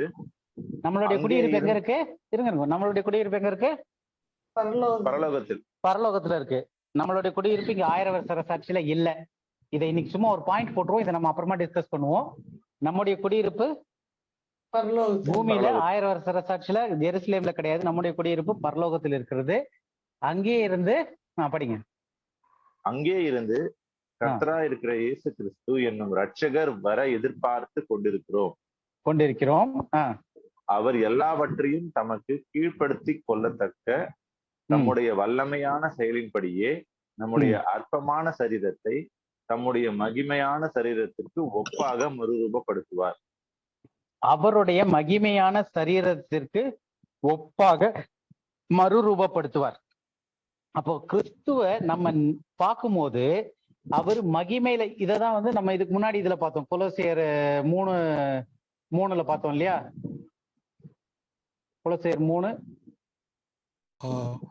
3:4 3:4 கொலோசியர் 3:4 மேல வாசிச்சோம். நம்முடைய ஜீவனாகிய கிறிஸ்து வெளிப்படும் போது நீங்களும் அவரோட கூட மகிமையிலே வெளிப்படுவீர்கள். சோ நம்மளுடைய ஜீவனாகிய கிறிஸ்து வெளிப்படும் போது நாமும் அவரோடு கூட எப்படி வெளிப்படுவோம்? மகிமையில் வெளிப்படுவோம். மகிமையில வெளிப்படும் போது நம்ம எப்படி இருக்கோம்னா, இதுலதான் பிலிப்பியர் படிச்சோம். அவர் இருக்கிற வண்ணமாகவே நாம அவரை தரிசிப்போம். அவர் அதுக்கேற்ற மாதிரி நம்மளை மறுரூபமாக்குவாரு. ஏன் அந்த மறுரூபம் தேவைப்படுது அப்படின்னும் போது, ஒரு உதாரணம், பவுல் வந்து தமஸ்கு போற வழியில 9வது அதிகாரத்துல பார்க்கும்போது இயேசு கிறிஸ்து வந்து பவுலோட மீட் பண்ணி முள்ளில் உதைக்கிறது உனக்கு கடினமான்னு சொல்லி பவுல் அங்கதான் வந்து மனம் மாறுறாரு. இயேசு கிறிஸ்துவ துன்பப்படுத்திக்கிட்டு இருந்தவர், அந்த இந்த சர்ச் ஆஃப் காட்னு சொல்றக்கூடிய தேவ சபையை துன்பப்படுத்திக்கிட்டு இருந்தவர் அதுக்கு ஊழியம் செய்யும்படியாக மாற்றப்பட்டாரு. அப்ப அந்த இடத்துல வந்து அவர் சொல்லும் போது சூரிய ஒளியிலும் பிரகாசமான ஒரு ஒளியை கண்டாரு. அது எப்படின்னா இயேசு கிறிஸ்து மகிமை அடைந்த நிலையில. இப்ப இயேசு கிறிஸ்து உயிர்த்தெழுந்த பிறகு 12 சீஷர்கள் இருந்தாங்க, இந்த 11 சீஷர்கள் இருந்தாங்க. அவங்களோட போய் 40 நாள் எல்லாம் பேசி ராஜ்யத்திற்கு அடுத்த காரியத்தெல்லாம் சொல்லிக்கிட்டு இருந்தாரு. அவங்களோட மீனை சாப்பிட்டு கண்ணை திறக்க வச்சாரு. நிறைய காரியங்கள் தீர்க்க தரிசனங்கள்ல இருந்தும் ஆகமங்கள்ல இருந்தும் எடுத்து பேசி அவங்களுக்கு புரிய வச்சுக்கிட்டு இருந்தாரு. அப்ப யார் கண்ணும் குருடாவல. அப்ப இயேசு கிறிஸ்து உயிர்த்தெழுந்த பிறகு அவருக்கு வேற விதமான ஒரு சரீரம் இருந்துச்சு. அதே இயேசு கிறிஸ்து பரமேறி போன பிறகு மகிமை அடைந்த பிறகு அவருக்கு வேற விதமான சரீரம் மாறிடுச்சு. அப்ப கீழே இருந்தப்ப வந்து உயிர்த்தெழுந்த பிறகு அவங்க எல்லாரும் பேசிட்டு வச்சுட்டு இருந்தாங்க, யாருக்கும் கண்ணு குருடாவல. ஆனா பவுல் வந்து அதுக்கப்புறம் இயேசுவை தரிசிக்கும் போது அவருடைய கண்கள் 3 நாள் குருடாகி செதில் போல விழுது. ஏன்னா தேவனுடைய இயேசு கிறிஸ்துவனுடைய அந்த மகிமையை அவரால் பார்க்க முடியல. அப்ப அவர் முன்ன இருந்த அந்த மகிமைக்கு செல்லும் போது அந்த மகிமை வந்து நார்மலா நம்ம மாம்சீக கண்ணுல பார்க்கவே முடியாத, சூரியனை யாரையாலும் பார்க்க முடியாது, கண் டக்குன்னு மூடிடுவோம், அதை விட பிரைட்டா இருந்துச்சு அப்படின்றாரு. அப்ப அந்த பிராக்ஷன் ஆஃப் செகண்ட் இப்படி பார்த்ததுலயே அவருக்கு கண்ணு வந்து 3 நாள் குருடாயிருக்கு பிரைட்னஸ்ல. அப்ப நம்ம இயேசு கிறிஸ்துவோடயே கூட இருக்க போறோம் அப்படின்னும் போது, இயேசு கிறிஸ்துவினுடைய சரீரமாவே மாறுவோம் அப்படின்னும் போது அந்த இம்பாக்ட், அப்ப நம்ம வந்து அவர் இருக்க வண்ணமாகவே நம்ம மாறுவோம் அப்படின்றதுனாலதான் நமக்கு கண்ணு குருடாவாது அந்த டைம்ல. ஏன்னா நம்ம சரீரம் மறுரூபமாக்கப்பட்டுருது அந்த டைம்ல. சோ இதுதான் வந்து அப்பியர் அண்ட் ஹெட் தேவனுக்குள்ள மறைத்து வைக்கப்பட்டிருந்து அவர் வெளிப்படும் போது நம்ம எப்படி வெளிப்படுவோம் அப்படின்றது வந்து நம்ம மறுரூபமாக்கப்பட்ட சரீரத்துல அவர் இருக்க வண்ணமாகவே வெளிப்படுவோன்றது. ஸோ இது எல்லாமே என்ன இதுல வருது அப்படின்னா, இது எல்லாமே பிசிக்கல் கிடையாது, எல்லாமே ஸ்பிரிச்சுவல், எல்லாம் சரீர பிரகாரமானது கிடையாது, ஆவிக்குரியது, எதையுமே கண்ணால பார்க்க முடியாது, எதுவும் கண்ணுக்கு தெரியாதது, எல்லாமே வந்து இன்விசிபிளா மனுஷனுக்குள்ள நடக்க போறது. எதுவுமே வந்து மனுஷீக கரம் கொண்டு மனுஷன் கொடுக்கக்கூடிய செயல் கிடையாது, எல்லாமே வந்து தேவனுடைய செயல், எல்லாமே ரட்சிக்கப்பட்ட அந்த இமை பொழுதுல நடக்கக்கூடிய ஒரு விஷயம். சோ இப்ப இதுல வந்து இதனுடைய முடிவு என்ன? இப்ப இதெல்லாம் பண்ணனால பாடி ஆஃப் கிரைஸ்ட் நம்ம என்னவா இருக்கிறோம்? கிறிஸ்துவுக்குள்ள கம்ப்ளீட்டா இருக்கிறோம், தேவனுடைய நீதியா இருக்கும். இந்த 2 வசனம் தான் முக்கியமானது. நம்மளுடைய ஃபைனல் திங் என்ன அப்படின்னும் போது, என்னுடைய நீதி வந்து தந்தை துணியை போல இருக்கு. அப்ப என்னுடைய நீதியை தேவன் பார்க்கல, அவருடைய நீதியை தான் வச்சிருக்கிறாருன்னு நம்ம பார்த்தோம். சோ நம்ம வந்து தேவனுடைய நீதியா கிறிஸ்துவுக்குள்ள நம்ம தேவனுடைய நீதியா மாறுறதும், அதே மாதிரி நம்ம கிறிஸ்துவுக்குள் பரிபூர்ணமா இருக்கிறது, இந்த 2 செயலுமே நம்மளுடைய கிரியையினால நடப்பிக்க முடியாத ஒரு விஷயம். இல்ல நம்மளுடைய செய்கையினால நம்ம பூரணராகி நம்மளுடைய நீதி வந்து தேவனுடைய நீதிக்கு ஒப்பாக நம்மளுடைய செயலினால மாற்ற முடியுமா? நம்ம உபவாசம் இருந்து ஜெபம் பண்ணி என்னெல்லாம் குட்டிக்காரன் அடிக்கணுமோ எல்லாமே அடிச்சு ஏதாவது அந்த மாதிரி செய்ய முடியுமா? முடியாது. நம்மளுடைய நீதி வந்து ஓரளவு கொண்டு வரலாம். இப்ப அந்த சிறுமந்தைக்கு சொல்லும் போது, பரிசேயர் சதுசேயர் நீதியை காட்டிலும் உங்கள் நீதி அதிகமா இராவிட்டால் நீங்கள் எங்க பிரவேசிக்க மாட்டீர்கள்? பரலோகத்துல கிடையாது, தேவனுடைய ராஜ்யத்தில் பிரவேசிக்க மாட்டீர்கள். அப்ப தேவனுடைய ராஜ்யத்துல பிரவேசிக்கிறது வந்து சிறுமந்தைக்கு கொடுக்கப்பட்டிருக்கு. அவங்க வந்து அவர்களுடைய நீதி, பரிசுத்தவான்களுடைய நீதி அவர்களுக்கு வஸ்திரம் போல தரிக்கப்பட்டிருக்குன்னு இருக்கு. அப்ப பரிசுத்தவான்களுடைய நீதி அவர்களுக்கு தேவை. அந்த நீதி எப்படி இருக்கணும்னா, தேவனுடைய ராஜ்யத்துக்கு உள்ள நுழையிறதுக்கு வந்து சதுசேயர் பரிசேயர் நீதியை காட்டிலும் அதிகமா இருக்கணும். அதான் கம்பேரிசன். ஆனா நம்மளுடைய கம்பேரிசன் வந்து எதுவுமே கிடையாது. தேவனுடைய நீதிக்கு நிகரே கிடையாது. மாசற்ற நீதி, அந்த ரைச்சியஸ்னஸ், அந்த நீதியை தேவன் நம் மீது வைத்திருக்கிறார். ஸோ இதுதான் வந்து நம்ம ரட்சிக்கப்படும் போது நடக்கக்கூடிய விஷயம். இப்ப நம்ம ரட்சிப்புனா என்னன்னு பார்த்துட்டோம். ரட்சிக்கப்படும் போது நடக்கிற விஷயங்கள் என்னெல்லாம் நடக்குது அப்படின்றத பார்த்துருக்கோம். இதுல ஏதாவது சந்தேகங்கள் இருந்துச்சுன்னா கேட்கலாம், இல்லைன்னா நம்ம அடுத்த டாபிக் போகலாம்.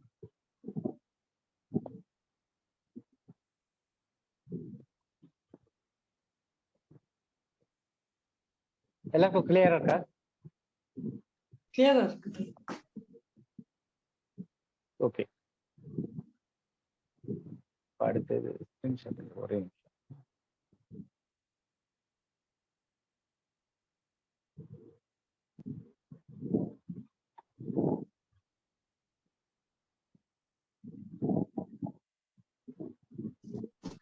அடுத்தது ஸ்கிரீன் ஷேர் பண்ண முடியல. நான் உங்களுக்கு கொடுத்தேன், நீங்க ஷேர் பண்றீங்களா? பண்றேன். ஏன்னா இல்லாட்டி நான் ஜூம்ல இருந்து வெளியே போயிட்டு திரும்ப உள்ள வரணும்னு சொல்லுது. நீங்க கொடுங்க, நான் ஸ்கிரீன் ஷேர் பண்றேன். இப்ப நீங்க பண்ணலாம்னு நினைக்கிறேன். தெரியுதுங்களா? தெரியுதாம்மா? இல்லையே, வரல பிரதர். ஓகேவா சொல்றேன் எப்படி ஷேர் பண்றதுன்னு சொன்னா, ஷேரா? ஓகே, ஷேர் சொல்லிட்டு open system, allow zoom to share here. இல்ல, நான் வெளியே போயிட்டு வெளியே உள்ள வந்துறோம் பிரதர். நீங்க வெளியில போயிட்டு வந்துருங்க. ஏன்னா எனக்கு ஓகே. இல்ல, என்ன அலோவ் பண்ணிருக்கீங்களா நீங்க? ஆமா, அலோவ் பண்ணிருக்கேன் நானு. ஷேர். ஏன்னா நான் வெளியே போனா திரும்ப உடனே வர முடியாது. ரெக்கார்டிங்ல வந்து இதாயிட்டு தான் திரும்ப வரும்னு நினைப்பேன். சரி, இல்லைன்னா நான் அப்படியே சொல்றேன். நான் அந்த நோட்ஸ் வந்து அனுப்பி விட்டுறேன். இல்ல இல்ல, என்கிட்ட இருக்குது system preference. Zoom zoom zoom இல்ல, எங்க இருக்கு?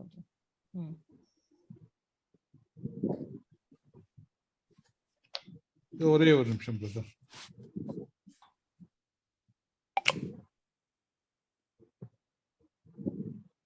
இன்னைக்கு டக்குன்னு போயிட்டு வெளியே போயிட்டு வந்தனால ஃபர்ஸ்ட் எல்லாத்தையும் செக் பண்ணி வைக்கல. அதனால ஒரு ஸ்லைடு மாதிரி இன்னொரு ஸ்லைடு வரும்போது எடுத்துக்க மாட்டேங்குது. லேட்டர். ஐயோ, கேன்சல்.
ஷேர் வருதா பிரதர்?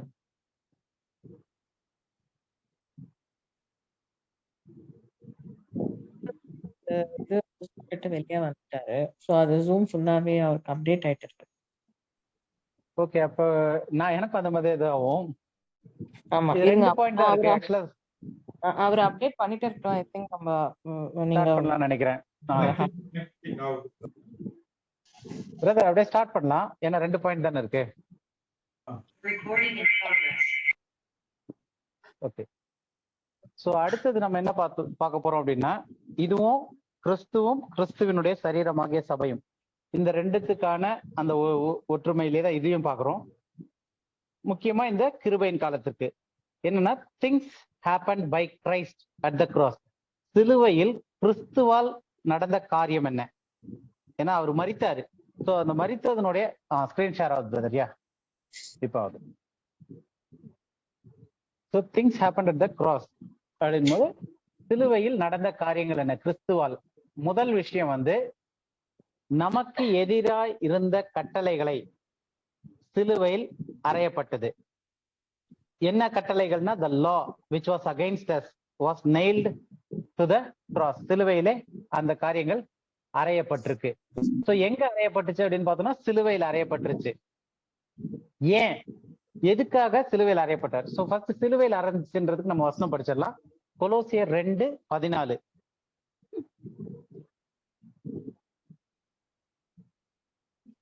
நமக்கு எதிரடையாகவும் கட்டளைகளால் நமக்கு விரோதமாகவும் இருந்த கையெழுத்தை குலைத்து அதை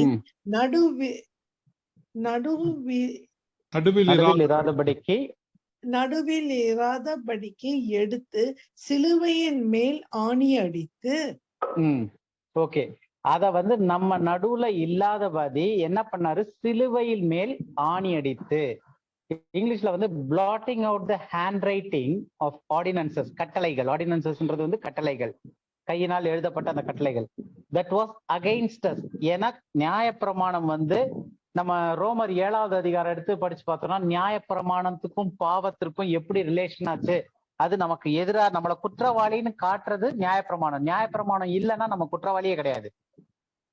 இப்ப ரோட்ல ரெட் சிக்னல் இருந்துச்சுன்னா தான் நம்ம அந்த இடத்த கிராஸ் பண்ணோம் அப்படின்னா நம்ம ஃபைனுக்கு இதாகும், தப்பு பண்றோம்னு சொல்லிட்டு. அந்த இடத்துல சிக்னலே இல்லை அப்படின்னா நான் பாட்டுக்கு பூந்து போயிட்டே இருக்கலாம், அப்ப அது குற்றம் கிடையாது. அப்ப எங்க குற்றம்ன்ற ஒண்ணு வருதுன்னா எங்க சட்டம் இருக்கோ அந்த சட்டம் இருக்கிறனாலதான் நான் அதை மீறும் போது அது குற்றமாகுது. அப்ப சட்டம் வந்து எனக்கு எதிரா இருக்காங்க, நான் ஒரு செயல் செய்யறேன்னா அதுக்கு எதிராக இருக்கு அந்த சட்டம், அப்ப என்ன குற்றவாளியா மாத்துது. அப்போ அந்த மாதிரியான ordinances that was against us, நமக்கு எதிரடையாகவும் கட்டளைகளால் நமக்கு விரோதமாகவும் இருந்த கையெழுத்தை குலைத்து அதெல்லாம் அழித்து அதை என்ன பண்ணிருக்காரு? சிலுவையின் மேல் ஆணி அடித்தார். nailing it to his cross. அவருடைய சிலுவையின் மேல ஆணி அடிச்சிருக்காரு. அப்ப சிலுவையில் அவர் பண்ண முக்கியமான காரியம் என்ன அப்படின்னா நியாயப்பிரமாணம் ஃபர்ஸ்ட் ஆஃப் ஆல் மனுஷனுக்கு எதிரடையா இருந்துச்சு. ஏன்னா அதுதான் வந்து பாயிண்ட் அவுட் பண்ணக்கூடிய, நியாயப்பிரமாணம் நல்லதுதான் ஆனா அதை யாராலும் செய்ய முடியல. அந்த நியாயப்பிரமாணம் இருக்கிறனாலதான் நான் குற்றவாளி ஆகிறேன், நான் பாவி ஆகிறேன். ஏன்னா நியாயப்பிரமாணம் என்னை பாவி என்று குற்றப்படுத்துது. அப்ப அந்த நியாயப்பிரமாணத்தை என்னால முழுமையா நிறைவேற்றவும் முடியல. அப்ப அந்த நியாயப்பிரமாணத்தை தேவன் என்ன செய்தாரு? இயேசு கிறிஸ்துவின் மூலமாக சிலுவையிலே அதை ஆணி அடித்தார். ஆணி அடித்தார்னா அதை அங்க ஃபுல் ஸ்டாப் வச்சு முடிச்சிட்டாரு சிலுவையில. ஏன்னா சிலுவையில இயேசு கிறிஸ்துவ தான் ஆணி அடிச்சது. அங்க எடுத்துட்டு போய் எந்த நியாயப்பிரமாணத்தையும் ஆணி அடிக்கல. இயேசு கிறிஸ்துவை சிலுவையில் ஆணி அடிக்கும் போது நியாயப்பிரமாணத்தை அவர் அங்க முறிச்சிட்டார். ஏன் அப்படின்னா இயேசு மத்தேயு 5:17 படிங்க. மத்தேயு 5:17.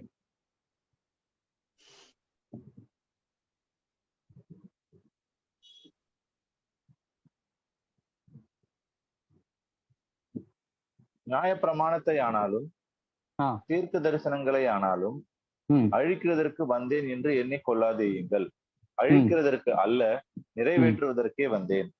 எதுக்கு? ஃபுல்ஃபில் பண்றதுக்கு, நிறைவேற்றுவதற்கு வந்தேன்றாரு. அப்ப இயேசு கிறிஸ்து வந்து நியாயப்பிரமாணத்திற்கு உட்பட்டவரா வந்தாரு, நியாயப்பிரமாணத்தில் இருந்தவர்களுக்கு ஊழியம் செய்யும்படி வந்தாரு. நியாயப்பிரமாணத்தின்படி அவர்களுடைய பிதாக்களுக்கு என்ன வாக்குத்தத்தம் பண்ணப்பட்டதோ அதை நிறைவேற்ற நியாயப்பிரமாணத்திற்கு உட்பட்டு வந்தாரு. 8ஆம் நாள்ல விருத்த சேதனம் செய்யப்பட்டார் நியாயப்பிரமாணத்தின்படி. அதனாலதான் முதல் கற்பனை நியாயப்பிரமாணத்துல வர வேண்டிய முதல் இது 8ஆம் நாள்ல விருத்த செய்யப்படுறது. சோ அந்த மாதிரி விருத்த சேதனம் செய்யப்பட்டாரு. ஒவ்வொரு காரியத்திலும் நியாயப்பிரமாணத்துல வந்து என்னெல்லாம் தேவை இருக்கோ அது எல்லாவற்றையும் நிறைவேற்றினாரு. ஆனா இன்னைக்கு பொதுவா வந்து ஒரு நிறைய பேருடைய உபதேசமோ இல்ல அவங்களுடைய படிப்பிதமோ எப்படி இருக்கு அப்படின்னா இயேசு கிறிஸ்து வந்து நியாயப்பிரமாணத்தை நிறைவேற்றல, ஓய்வு நாளெல்லாம் வந்து அவர் பாட்டுக்கு இதை சரி பண்ணாரு அதை சரி பண்ணாரு அப்படின்னு சொல்லி நிறைய இதுல வந்து இயேசு கிறிஸ்துவே நியாயப்பிரமாணத்தை ஃபாலோ பண்ணலன்ற மாதிரி சில டீச்சிங்லும் இருக்கு. ஆனா இயேசு கிறிஸ்து வந்து எதை ஃபாலோ பண்ணலன்னா மனிதர்கள் அந்த 2000 வருஷத்துக்கு முன்னாடி இயேசு வாழ்ந்த காலத்துல வந்து 2 காரியம் இருந்துச்சு. ஒன்னு டோரா, இன்னொன்னு தல்மூட். ஒண்ணு வந்து ஓரல் ட்ரெடிஷன் வாங்க. ஓரல் ட்ரெடிஷன் என்னன்னா எழுதப்பட்டு மோசேவால் எழுதப்பட்டு கையில கொடுத்த பிரமாணம் கிடையாது. அது இல்லாம வர்ற ரபிகள், அதுக்கப்புறம் வந்து யூத ரபிகள் என்ன பண்ணாங்க, வாய்மொழியா அவங்களுக்கு இருக்கிறவங்களுக்கு இதை கொஞ்சம் சேர்த்துக்கலாம், இதை சேர்த்துக்கலாம், இதை சேர்த்துக்கலாம்னு சொல்லிட்டு நிறைய காரியங்கள் அவங்களுக்கு வந்து சில காரியங்கள் விளங்காத காரியங்களுக்கு அவங்க சில எக்ஸ்டென்ஷனு ஒரு எக்ஸ்பிளனேஷன் தர்ற மாதிரி கொஞ்சம் ஒரு சில காரியங்கள்லாம் சேர்த்து சொன்னாங்க. அதுலதான் வந்து கை கழுவுறதுன்றது வந்து நம்ம இப்ப சாப்பிட்டுட்டு கை கழுவுற மாதிரி, அந்த சாப்பிட்றதுக்கு முன்னாடி கை வாஷ் பண்ணிட்டு சாப்பிடணும் அந்த மாதிரி கிடையாது. அது வந்து ஒரு செரிமோனியல் வாஷ்னா அந்த சடங்காச்சாரமா செய்யக்கூடிய அந்த வாஷ். அது வந்து அந்த யூத கலாச்சாரத்தை எடுத்து படிச்சு பார்த்தோம்னா இயேசு கிறிஸ்து வாழ்ந்த காலத்துல வந்து அதுக்குன்னு தனியா ஒரு ஜக் இருக்கு. அந்த ஜக்ல 2 பக்கம் ஒரு பிடி இருக்கும். அந்த இதுல இருந்து ஒரு பிடியினுடைய இதை எடுத்து இன்னொரு கையில ஊத்தி அந்த தண்ணி இது பண்ணும். அப்புறம் இந்த பிடியை பிடிச்சி இன்னொரு கையில ஊத்தி பண்ணும். அப்புறம் 2 கையில இருக்க தண்ணிலையும் அந்த பிடியும் வாஷ் பண்ணும். ஸோ இப்படி ஒரு சடங்காச்சாரம் வச்சிருந்தாங்க. அதை தான் வந்து யோவான் சீஷர்கள் கை கழுவுறாங்க, உங்களுடைய சீஷர்கள் கை கழுவாம சாப்பிட்றாங்களேன்னும் போது சாப்பிட்றதுக்கு முன்னாடி சும்மா கை கழுவிட்டு சாப்பிடுறது கிடையாது, இந்த சடங்காச்சாரத்தை செய்யலையேன்ட்டு. அப்ப இயேசு கிறிஸ்து வந்து ஸ்பெசிபிக்கா இந்த ஒரு சடங்காச்சாரம் வந்து ரபிகளால கொண்டு வரப்பட்டுச்சு ஓரல் ட்ரெடிஷன்ல. ஆனா தேவனுடைய நியாய பிரமாணத்தில் இது கிடையாது. அதனால அதை தேவன் வந்து இதை மீறி காட்டுறாரு. இது வந்து மோசேவினுடைய நியாய பிரமாணத்துல இல்லாதது, இதை அவர் நிறைவேற்ற வேண்டியதில்லை.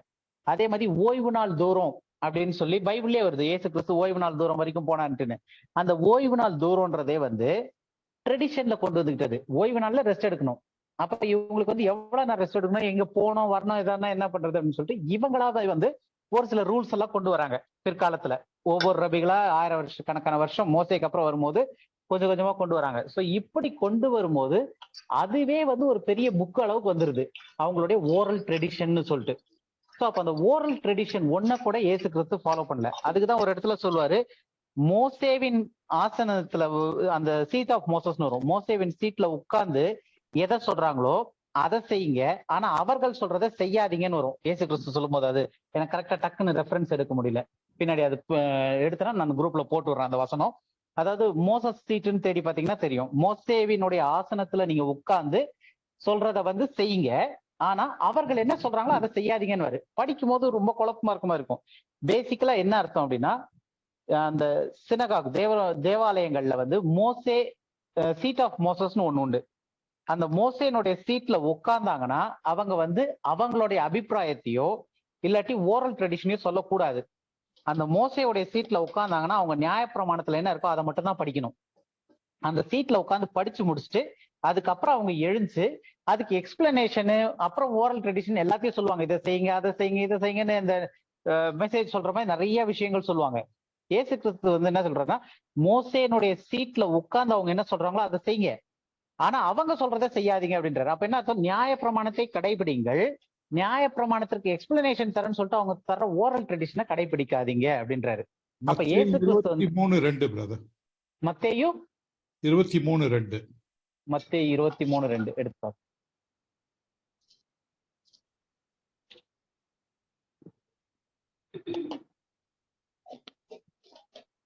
23:2-3 ரெண்டுமே படிக்கலாம்.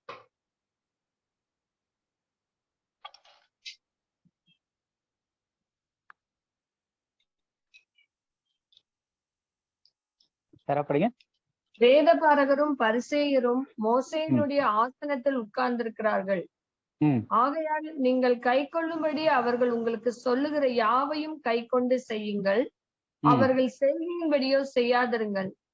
ஏனெனில் அவர்கள் சொல்லுகிறார்கள், சொல்லியும் செய்யாதிருக்கிறார்கள். இதனுடைய இப்ப ஜென்ரலா வந்து இந்த ஹிஸ்டரி தெரியாம படிக்கும் போது நமக்கு அந்த அளவுக்கான டீப்பான அர்த்தம் புரியாது இதனுடையது. சோ வேத பாரகரும் பரிசேயரும் மோசேயினுடைய ஆசனத்தில் உட்காருகிறார்கள், ஆகையால் நீங்கள் கை கொள்ளும்படி அவர்கள் சொல்லுகிற யாவையும் கை கொண்டு செய்யுங்கள் அப்படின்னும் போது அவங்க அங்க சீட்ல உட்காரும் போது அந்த ரூல்ஸ் என்ன அப்படின்னா, அந்த 2000 வருஷத்துக்கு முன்னாடி சினகாக் தேவனுடைய ஜெபாலயங்கள்ல உள்ள ரூல்ஸ் என்னன்னா, மோசேவினுடைய ஆசனத்துல உட்கார்ந்து வேத பாரகரோ பரிசேயரோ எதை படிக்கிறாங்களோ அது வந்து நியாய பிரமாணத்தை மட்டும்தான் அப்படி இருந்து படிக்கணும். அதுக்கு மேற்கொண்டு அவங்களுடைய கருத்து அதுல இருந்து உட்கார்ந்து சொல்லக்கூடாது. அப்ப அதுல இருந்து அவங்க என்ன சொல்றாங்களோ அதை செய்யுங்க, ஆனா அவங்க எழுச்சி வந்த பிறகு அவங்களுடைய செய்கைகளையோ அவங்க இதை பார்த்து செய்யாதீங்க அப்படின்றாரு. அப்ப பேசிக்கலா நமக்கு என்ன தெரியுது, இயேசு கிறிஸ்து நியாய பிரமாணத்தை அந்த வார்த்தை வரைக்கும் ஃபுல்ஃபில் பண்றதுக்காக வந்திருக்காரு. அவங்களே நியாய பிரமாணம், ஏன்னா இயேசு கிறிஸ்து பிரசங்கிக்கும் போது பாடி ஆஃப் கிரைஸ்ட் கிடையாது. அது வந்து பவுலுக்கு வெளிப்படுத்தப்பட்டுச்சு. இயேசு கிறிஸ்து வாழ்ந்த காலத்துல பவுலை துன்பப்படுத்துறதா அந்த தேவனுடைய சபையை. அப்ப இந்த பாடி ஆஃப் கிரைஸ்ட்ன்ற கான்செப்டே கிடையாது. இயேசு கிறிஸ்துவும் அதை பத்தின டீச்சிங் கொடுக்கல. அவர் இருந்தப்பெல்லாம் என்ன பண்ணிட்டு இருந்தாரு, ஒரு ராஜ்யத்திற்கான கும்பலை செலக்ட் பண்ணாரு. அவங்களுக்கு பேரு சிறுமந்தை. இயேசு கிறிஸ்துவ ஜீவனுள்ள தேவனுடைய குமாரன் என்றும் மேசியா என்றும் ஏற்றுக்கொண்டவங்க. அவங்க நியாய பிரமாணத்தையும் கடைபிடிக்கணும், இயேசுவையும் விசுவாசிக்கணும். இது ரெண்டையும் சேர்த்து அவங்க செய்யணும். அவங்களுக்கு வந்து சொல்லும் போது நியாய பிரமாணத்தை கடைபிடிங்க, மற்றது அவங்க சொல்றது எதையும் செய்யாதீங்க அப்படின்றதான் இந்த வசனத்துல எக்ஸ்பிளைன் பண்றாரு. சோ நமக்கு என்ன தெரியுதுன்னா, இயேசு கிறிஸ்து வந்து நியாய பிரமாணத்தை முறிக்கவோ இல்ல அதை அவமாக்கவோ வரல. நமக்கு ஜென்ரலா படிக்கும் போது சில முற்போக்கு டீச்சர்கள் இன்னைக்கு வந்து அப்படியே சும்மா அந்த இதெல்லாம் எடுத்து பார்க்கும்போது இயேசு கிறிஸ்து வந்து அவரே நியாய பிரமாணத்தை தேவையில்லைன்ற மாதிரி சொல்லிட்டு இருக்காரு அப்படின்னு சொல்லிட்டு நான் நிறைய டீச்சிங் கேட்டிருக்கேன். ஆனா அப்படி கிடையாது. இயேசு கிறிஸ்து நியாய பிரமாணத்தை அவர் மீறி இருந்தார்னா அவர் நியாய பிரமாணத்தை நிறைவேற்ற முடியாது. அப்ப நியாய பிரமாணத்தை நிறைவேற்றான்னு சொன்ன வரைக்கும் இயேசு கிறிஸ்து நியாய பிரமாணம் மோசேவால் எழுதி கொடுக்கப்பட்டதுல இருந்து ஒண்ணு கூட மீறல. அப்ப அதை நிறைவேற்ற வந்தேன் அப்படின்றாரு. அப்ப இயேசு கிறிஸ்து நியாய பிரமாணத்தை முழுசா நிறைவேற்றி அதை எங்க முடிக்கிறாருன்னா சிலுவையில வந்து அவர் நியாய பிரமாணத்தை கம்ப்ளீட்டா முடிச்சிடுறாரு. அப்ப அவரு நியாய பிரமாணத்தை நிறைவேற்றி சிலுவையில் அவரை அறையும் போது நமக்கு எதிராக இருந்த நியாய பிரமாணத்தை இது வரைக்கும் எந்த மனுஷனாலும் ஃபுல்லா நிறைவேற்ற முடியாத அந்த நியாய பிரமாணத்தை அவரு நிறைவேற்றி, அவரு நியாய பிரமாணத்தின் நிறைவேறுதலா வந்து அதை நிறைவேற்றி அதை எங்க முடிக்கிறாருன்னா சிலுவையில. அதுக்கு மேல அதுக்கு வேல்யூ கிடையாது. ஏன்னா அதை வந்து கம்ப்ளீட் பண்ணி நான் முடிச்சிட்டேன்னு சொல்லிட்டு அதை ஆணி அடிச்சு சிலுவையில முடிச்சிடுறாரு. அப்போ இப்ப நியாய பிரமாணம் இருக்கா அப்படின்னா ரோமர் 10:4 படிங்க. விசுவாசிக்கிற எவனுக்கும் நீதி உண்டாகும்படியாக கிறிஸ்து நியாய பிரமாணத்தின் முடிவாய் இருக்கிறார். கிறிஸ்து நியாய பிரமாணத்தின் முடிவா இருக்கிறார். Christ is the end of the law. எதுக்காக? For righteousness. யாருக்கெல்லாம்? To everyone that believeth. விசுவாசிக்கிற யாவருக்கும் நீதி உண்டாகிறதுக்காக இயேசு கிறிஸ்து என்ன பண்ணாரு? நியாய பிரமாணத்தின் முடிவாய் இருக்கிறார். அப்ப இயேசு கிறிஸ்து தான் நியாய பிரமாணத்தை நிறைவேற்ற வந்தேன்னாரு. எப்படி நிறைவேற்றினார்னா சிலுவையில ஆணி அடிச்சு அதை நான் முடிச்சிட்டேன்றாரு. இப்ப ரோமர் 10:4 வந்து கிறிஸ்து வந்து நியாய பிரமாணத்தின் முடிவா இருக்காரு. அப்ப கிறிஸ்து முடித்தது எங்க முடிச்சாரு? சிலுவையில. அப்ப கிறிஸ்து சிலுவையில முடிச்ச நியாய பிரமாணத்தை இன்னைக்கு கிருபையின் காலத்துல வாழற நம்ம, ஆக்சுவலா நியாய பிரமாணம் கொடுக்கப்பட்டதே யூதர்களுக்கும் யூதர் மார்க்கத்துல வந்த அந்த சிறுமந்தைக்கும் நியாய பிரமாணம் கொடுக்கப்பட்டுச்சு. புறஜாதிகளுக்கு நியாய பிரமாணம் கொடுக்கப்படவே இல்லை. தேவனற்றவர்களாகவும் அந்நியர்களாகவும் இருந்தோம். நியாய பிரமாணத்தை நமக்கு கொடுக்கவே இல்லை. அப்படி இருக்கும்போது இன்னைக்கு முக்காவாசி சில சபைகள் என்ன பண்றாங்க? நியாய பிரமாணத்தை தூக்கி நிறுத்திக்கிட்டு இருக்கிறதுக்கு முயற்சி பண்ணிக்கிட்டு இருக்காங்க. அப்ப அவங்க யாருக்கு விரோதமா இருக்காங்க? சிலுவைக்கு விரோதமா இருக்காங்க. அதனாலதான் பவுல் சொல்றாரு, நான் இன்னமும் வந்து விருத்த சேதனத்தையோ இல்ல வேற எதையோ பிரசங்கிட்டு இருந்தேன்னா சிலுவைக்காக நான் ஏன் கஷ்டப்படணும் அப்படின்றாரு. அப்ப சிலுவையில வந்து இன்னைக்கு சிலுவையை எம்பசைஸ் பண்ணணும் அப்படின்னு நினைச்சோம்னா ஃபர்ஸ்ட் பண்ண வேண்டியது நியாய பிரமாணத்திற்கு நம்ம உட்பட்டவர்கள் அல்ல. அப்ப நியாய பிரமாணத்துக்கு உட்பட்டவர்கள் அல்லனா கிருபைக்கு உட்பட்டு இருக்கிறோம். அதான் வசனம் சொல்லுது. நம்ம நியாய பிரமாணத்துக்கு உட்பட்டிராமல் கிருபைக்கு உட்பட்டு இருக்கிறோம். அப்ப நியாய பிரமாணத்துக்கு உட்பட்டு இருக்கிறவங்களை தேவன் எப்படி பாக்குறாரு அப்படின்னா, நியாய பிரமாணத்து உதாரணத்துக்கு சொல்லணும்னா நியாய பிரமாணத்தின் கண்ணாடியை தேவன் மாட்டிக்கிட்டு அந்த கண்ணாடி வழியா பாக்குற மாதிரி. அப்ப எல்லா மனுஷனும் குற்றமும் குறைவுள்ள மனுஷனா தான் தெரிவாங்க. அப்ப தேவன் வந்து அந்த காலத்துல அந்த டிஸ்பென்சேஷன்ல நியாய பிரமாணம்ன்ற கண்ணாடியை மாட்டிக்கிட்டு பார்த்தாரு. எப்ப வரைக்கும் பார்த்தாருன்னா சிலுவை வரைக்கும். அப்ப சிலுவையில வந்து நியாய பிரமாணத்தை இல்ல போ எல்லாம் முடிஞ்சு போச்சு அப்படின்னு சொல்லி விடல. இதுக்கப்புறம் நான் நியாய பிரமாணத்தின்படி பார்க்கலான்ட்டு அதுக்கு ஒருத்தர் ஸ்பெசிபிக்கா வந்து அந்த நியாய பிரமாணத்தை அந்த ஒரு எழுத்து பெசகாம நியாய பிரமாணத்தை நிறைவேற்றி முடித்து அதை சிலுவையில ஆணி அடிச்சு முடிச்சிட்டாரு. சோ சிலுவையில ஆணி அடிச்சு முடிச்சாருன்னா அந்த ஒரு நியாய பிரமாணம் புக் இருக்கு அப்படின்னா அந்த புக்கை ஃபுல்லா கட்டி எல்லாம் படிச்சு முடிச்சு ஓகே முடிச்சிட்டேன், இந்த புக்கை இதுக்கு மேல எரிச்சிடுறேன், எல்லா இதுவும் எனக்கு தெரியும், இப்ப நியாய பிரமாணம் எனக்குள்ள வந்துருச்சு, அப்ப நான் கிறிஸ்துவ விசுவாசனா அது எனக்கு அப்ளை ஆகுது. அப்ப இப்ப நான் டைரக்டா நியாய பிரமாணத்தை ஃபாலோ பண்ணுமா? தேவையில்லை. ஏன்னா நியாய பிரமாணம் கிறிஸ்து நியாய பிரமாணத்தின் முடிவாய் இருக்கிறார். அப்ப நியாய பிரமாணம் எங்க முடிஞ்சிருச்சுன்னா சிலுவையில முடிஞ்சிருச்சு. சிலுவைக்கு அப்புறம் நியாய பிரமாணத்தை நான் லைட்டா புடிச்சு இழுக்கிறேன் அப்படின்னா அததான் அன்னைக்கே பிரதர் படிச்சாரு 1 தீமோத்தேயுல யாருக்காக நியாய பிரமாணம் கொடுக்கப்பட்டிருக்குன்னு.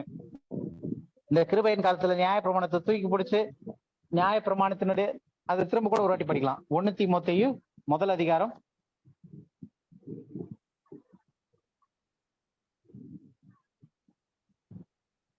6வது வசனத்துல இருந்தே பார்க்கலாமே.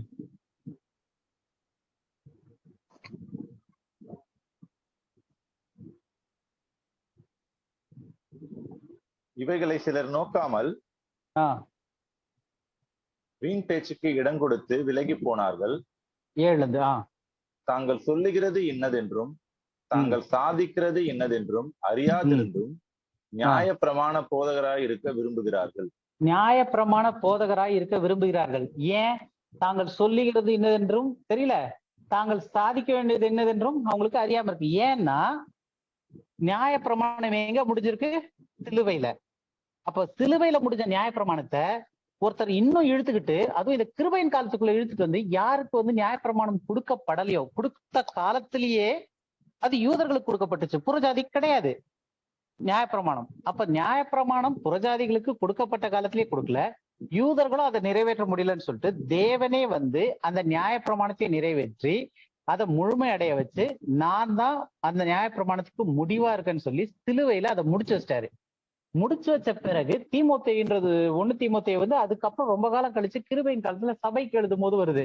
அப்போ என்ன பண்றாங்க, கொஞ்சம் பேர் வந்து நியாயப்பிரமாணத்தை இழுத்துக்கிட்டு வராங்க. அதனுடைய அடிப்படையில கோர் என்ன அப்படின்னா, சிலுவையில நியாயப்பிரமாணத்தை இயேசு நிறைவேற்றலன்னு அந்த வசனத்தை பொய்யாக்கணும்னா தான் இன்னைக்கு நம்ம நியாயப்பிரமாணத்தை இழுத்துட்டு வந்து நியாயப்பிரமாணத்தை பிரசங்கிக்கணும். இன்னைக்கு ஒருத்தர் வந்து அது அறியாம கூட இருக்கலாம். அதான் இவர் சொல்றாரு, தாங்கள் சொல்லுகிறது என்னதென்றும் தாங்கள் சாதிக்க வேண்டியது என்னதென்றும் அறியாதிருந்தும். அவங்களுக்கு அந்த நாலேஜே இன்னும் வரல. ஏன்னா பைபிள்ல பாக்குறாங்க, நியாயப்பிரமாணம் இருக்கு, 10 கட்டளை இருக்கு, 613 கற்பனைகள் இருக்கு, தேவன் கொடுத்த கற்பனை, இதை நம்ம கடைபிடிச்சாகணும். அப்ப அந்த கற்பனைகள் மேல கடைபிடிச்சு போறாங்க அப்படின்னா இந்த கிருபையின் காலத்துல அவங்களுக்கு ஒரு விஷயம் தெளிவா புரியல. என்னதுன்னா, இயேசு கிறிஸ்து நியாய பிரமாணத்தின் நிறைவா வந்து அதை முழுமையா முடித்து அதை நிறைவேற்றி முடித்தாரு. அதை எங்க முடிச்சாரு? சிலுவையில ஆணி அடிச்சு முடிச்சிட்டாரு, ஃபுல் ஸ்டாப் வச்சிட்டாரு. அதுக்கு இன்னொன்னு என்ன சொல்றது, இயேசு கிறிஸ்து நியாய பிரமாணத்தின் முடிவா இருக்காரு. ஒரு முதல் இயேசு கிறிஸ்து முடிச்ச பிறகு அதுக்கப்புறம் நான் கிருபையை தரேன்னு சொல்லும் போது, இந்த கிருபையின் காலத்துல ஒருத்தர் அறியாம அந்த நியாய பிரமாணத்தை வந்து புடிச்சு இழுத்துக்கிட்டு வந்து அதை இன்னைக்கு போதிக்கிறாங்கன்னா, அப்ப அந்த நியாய பிரமாணம் யாருக்கு கொடுக்கப்பட்டிருக்குன்னு வருது. அடுத்து அப்படியே படிங்க, 8வது வசனம் 9வது வசனம் 1 தீமோத்தேயு 1. ஒருவன் நியாய பிரமாணத்தை நியாயப்படி அனுசரித்தால் நியாய பிரமாணம் நல்லதென்று அறிந்திருக்கிறோம். ஆமா, ஆனா அது ஒரு மனுஷனும் செய்ய முடியாது. அதனாலதான் கிறிஸ்து வந்து அதை செய்து முடித்தாரு. எங்களுக்கு தெரிந்திருக்கிறபடி நியாயப்பிரமாணம் நீதிமானுக்கு விதிக்கப்படாமல் அக்கிரமக்காரருக்கும் அடங்காதவர்களுக்கும் பக்தி இல்லாதவர்களுக்கும் பாவிகளுக்கும் அசுத்தருக்கும் சீர்கெட்டவர்களுக்கும் தாய் தகப்பன்மாரை அடிக்கிறவர்களுக்கும் கொலைபாதகருக்கும் வேசிக்கல்லருக்கும் ஆண் புணர்ச்சிக்காரருக்கும் மனுஷரை திருடுகிறவர்களுக்கும் பொய்யருக்கும் பொய்யானை இடுகிறவர்களுக்கும் நித்யானந்த தேவனுடைய மகிமையான சுவிசேஷத்தின்படி எனக்கு ஒப்புவிக்கப்பட்டிருக்கிற ஆரோக்கியமான உபதேசத்திற்கு எதிரடையாய் இருக்கிற மற்ற எந்த செய்கைக்கும் விரோதமாய் விதிக்கப்பட்டிருக்கிறது. ஓகே, இப்ப இங்க இவ்வளவு பெரிய லிஸ்ட் கொடுத்திருக்காரு, ரைட்டா? நம்ம விரல் விட்டோம்னா நிறைய லிஸ்ட் போய்கிட்டே இருக்கு ஒவ்வொன்னா. இது எல்லாமே ஒரு டைட்டில். டைட்டில்னா தாய் தகப்பன்மாரை கீழ்ப்படியாதவர், ஆண் புணர்ச்சிக்காரர் அப்படின் போது அவர்களுக்கான ஐடென்டிட்டியை காட்டுறாரு. ஓகேவா? இப்போ கிருபையின் காலத்துல ரட்சிக்கப்பட்டவருக்கு என்ன ஐடென்டிட்டி ஆண்டவர் கொடுத்திருக்காரு? நீதிமான். அப்ப நீதிமான் இன்னைக்கு சொல்றவரு முன்னே இன்னொரு வசனத்துல சொல்லிப்பாரு, முன்னே நம்ம இப்படியெல்லாம் இருந்தோம், ஆனா இப்ப நம்ம கிறிஸ்துவுக்குள் நீதிமான்களா இருக்கோம்ட்டுன்னு. அப்போ முன்னாடி இப்படி இருந்தோம், இப்ப இப்படி இருக்கிறோம் அப்படின்னா அந்த முன்னாடிக்கும் இப்பக்கும் என்ன வித்தியாசம்னா, முன்னாடி பாவத்தில் மரித்தவர்களா இருந்தோம், ஆதாமுக்குள் இருந்தோம், பாவம் மரணம் என்ற பிரமாணத்துல இருந்தோம். அவர்களுக்கான டைட்டில் லிஸ்ட் இது. இப்போ நமக்கு ஒரே டைட்டில் தான் இருக்கு, நீதிமான். ஏன்? நான் கிறிஸ்துவுக்குள்ள இருக்கிறேன், ஜீவன் ஆவி என்ற பிரமாணத்துல என்ன எடுத்து வச்சிருக்கிறாரு. அப்போ நியாய பிரமாணம் வந்து சிலுவையில முடிஞ்சிருச்சு, இன்னைக்கு நான் கிருபையில இருக்கிறேன் அப்படின்னு நினைக்கிறவங்க இந்த நியாய பிரமாணத்தை பின்பற்ற மாட்டாங்க. யார் நியாய பிரமாணத்தை பின்பற்றாங்கன்னா, இன்னும் ரட்சிக்கப்படாதவர்கள், சிலுவைய உணராதவர்கள். அப்ப அவங்க யாரு? இன்னும் நியாயப்பிரமாணத்துக்குள்ள இருக்கிறவங்க, நியாயப்பிரமாணத்தை இழுக்கிறவங்க வந்து இன்னும் ரட்சிக்கப்படாதவர்கள் அப்படின்னும் போது அவங்க யாருக்குள்ள இருக்காங்க? ஆதாமுக்குள் இருக்காங்க. பைபிள் ஆதாமுக்குள் இருக்கவங்களுக்கு இன்னொரு பேர் இருக்கு. என்ன பேருன்னு தெரியுமா? மரித்தவர்கள், கீழ்ப்படியாமையின் பிள்ளைகள். கீழ்ப்படியாமையின் பிள்ளைகள்ன்றது ஆதாமுக்குள் இருப்பவர்களுக்கு இன்னொரு பேரு. கீழ்ப்படியாமையின் பிள்ளைகள் செய்கிற காரியங்கள்னு பைபிள்ல இன்னொரு இடத்துல இந்த வசனம் வருது, கொலோசியர்ல. அவர்கள் மேல் தேவ கோபாக்கினை வரும்னு சொல்லியிருக்கு. அப்ப கீழ்ப்படியாமையின் பிள்ளைகள்னு சொல்றது வந்து ஆதாமுக்குள் இருப்பவர்கள் அப்படின்னா அவங்க இன்னும் ரட்சிக்கப்படாதவர்கள். அப்ப கிறிஸ்துவுக்குள் இருக்கிறவங்க வந்து ரட்சிக்கப்பட்டவர்கள், கிறிஸ்துவுக்குள் இருக்கவங்க. அப்ப கிறிஸ்துவுக்குள் இருக்கிறவங்கள பைபிள் என்னன்னு சொல்லுதுன்னா நீதிமான், தேவனுடைய நீதி அவர்கள் மீது வைக்கப்பட்டிருக்கு, அவர்களுக்கு இந்த நியாயப்பிரமாணம் தேவையில்லை. அப்ப நியாயப்பிரமாணத்தின் போதகராக விரும்புறவங்க என்ன பண்றாங்க அப்படின்னா சிலுவையே முதல்ல அவங்க புரிஞ்சுக்கல, அந்த கிருபையும் புரிஞ்சுக்காம இருக்கிறனால அவங்க இன்னும் இதுலயே தான் இருக்காங்க. அப்ப நியாயப்பிரமாணம் யாருக்காக கொடுக்கப்பட்டிருக்குன்னு பவுல் சொல்றாருன்னா ஒரு பெரிய லிஸ்ட் பார்த்தோம்னா ஒரே வார்த்தையில சொல்லணும்னா நியாயப்பிரமாணத்தை இன்னும் இழுக்கிறவங்க வந்து ரட்சிக்கப்படாதவர்கள், சிலுவையை பற்றி உணராதவர்கள், தெரியாதவர்கள். அதை பத்தி போதிக்கிறவங்களுக்கு அந்த அறிவே இல்லை அப்படின்றாரு. அவங்க என்ன சொல்றாங்க, என்ன போதிக்கிறாங்கன்றதே தெரியலன்ட்டு. அப்போ நமக்கு வந்து சிலுவையை பற்றின அந்த அறிவும், தேவன் இயேசு கிறிஸ்துவை அனுப்பி அந்த நியாயப்பிரமாணத்தை எப்படி நிறைவேற்றினாரு, சிலுவையில் அதை ஆணி அடிச்சு முடிச்சிட்டாரு. இயேசு கிறிஸ்து நியாயப்பிரமாணத்தை முடித்து நிறைவேற்றி முடிச்சிட்டாரு. அவர் தான் அதுக்கு எண்டு. அப்ப அதை விசுவாசம் அப்படின்னா இன்னைக்கு நம்ம நியாயப்பிரமாணத்தை இழுக்க மாட்டோம், கிருபை எழுப்போம். அப்ப நியாயப்பிரமாணம் கிருபையும் ஒன்றுக்கொன்று விரோதமா இருக்கு. ஏன்னா நியாயப்பிரமாணம் இருக்கிற இடத்துல கிருபை இருக்க முடியாது. நான் சட்டப்படி பாக்குறேன் அப்படின்னா மன்னிக்க முடியாது. நான் மன்னிச்சு விடுறேன்னா நான் சட்டத்தை ஏமாத்தணும். அப்ப ரெண்டுமே ஒரே டைம்ல நடக்க முடியாது. தேவன் நீதியும் செஞ்சு நான் இறக்கத்தையும் செய்யறேன் அப்படின்னு சொல்ல முடியாது. நீதி செய்யறதுக்கு ஒரு காலம் இருந்துச்சு, இறக்கம் செய்யறதுக்கு ஒரு காலம் இருந்துச்சு. நீதி செய்யறதுக்குன்னு ஒரு கும்பல் வச்சிருக்காரு, இறக்கம் செய்யறதுக்குன்னு ஒரு கும்பல் வச்சிருக்காரு. ரெண்டையும் ஒன்னா மிக்ஸ் பண்ண முடியாது. அப்ப நியாயப்பிரமாணத்தை தேவன் இயேசு கிறிஸ்துவின் மூலமா சிலுவையில நிறைவேற்றி முடிச்சுட்டு அதுக்கப்புறமா இப்ப சிலுவையில இருந்து என்ன பண்றாரு, கிருபையை டிஸ்பென்ஸ் பண்றாரு, கிருபையை கொடுக்குறாரு. அப்ப இன்னைக்கு வந்து நம்ம கிருபையை பிரசங்கிக்கணுமே தவிர நீதிமான்கள் மாதிரி சிலுவையில இருந்து முடிந்ததை, சிலுவையில இருந்து என்ன ஆரம்பிக்குதுன்னா கிருபை ஆரம்பிக்குது. ஏன்னா நியாயப்பிரமாணம் அங்கயோட முடிஞ்சிருச்சு. அப்ப இன்னைக்கு நியாயப்பிரமாணத்தை எடுத்து நியாயப்பிரமாணத்திற்குட்பட்ட காரியங்களை இன்னைக்கு ஒருத்தர் போதிக்கிறாருன்னா அவங்க வந்து வேத அறிவு இல்லாமல் போதிக்கலாம், ஆனா அதுக்கு பேர் கள்ள உபதேசம். ஏன்னா கள்ள உபதேசம்ன்றது வந்து எந்த காலகட்டத்துக்கு தேவன் எப்படி செய்யறாருன்றத புரிஞ்சுக்காம பேசக்கூடியதுதான் என்னது கள்ள உபதேசம். கள்ள உபதேசம்ன்றது வந்து சபைக்குள்ள வந்து இந்த ஓநாய் மாதிரி போத்திக்கிட்டு வராங்க அப்படின்றது வந்து ஒரு இடத்துல கலாத்தியர் 2வது அதிகாரத்துல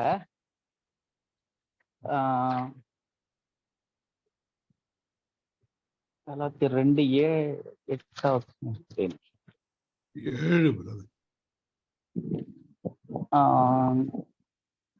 கலாத்தியர் 2ல வந்து 4வது வசனம் 4:5 கிறிஸ்து இயேசுவுக்குள் நமக்கு உண்டான சுயாதீனத்தை உளவு பார்த்து நம்மை நியாய பிரமாணத்திற்கு அடிமைகளாக்கும் பொருட்டாக கிறிஸ்து இயேசுவுக்குள், இது வந்து கலாத்திய சபைக்கு சொல்றாரு, கிறிஸ்து இயேசுவுக்குள் நமக்கு உண்டான சுயாதீனம். சுயாதீனம்னா அந்த ஃப்ரீடம், அது எங்க வருதுன்னா கிரேஸ். நியாய பிரமாணம் சட்டதிட்டம் கட்டுப்படுத்தி வச்சிருக்கு. அந்த கட்டுப்பாட்டுல இருந்து நம்மளை இயேசுவுக்குள் நமக்கு இருக்கிற, இயேசுக்கு வெளியல்ல, இயேசுவுக்குள் நமக்கு உண்டான சுயாதீனத்தை உளவு பார்த்து நம்மை என்ன பண்றதுக்கு நியாயப்பிரமாணத்திற்கு அடிமைகளாக்கும் பொருட்டாக.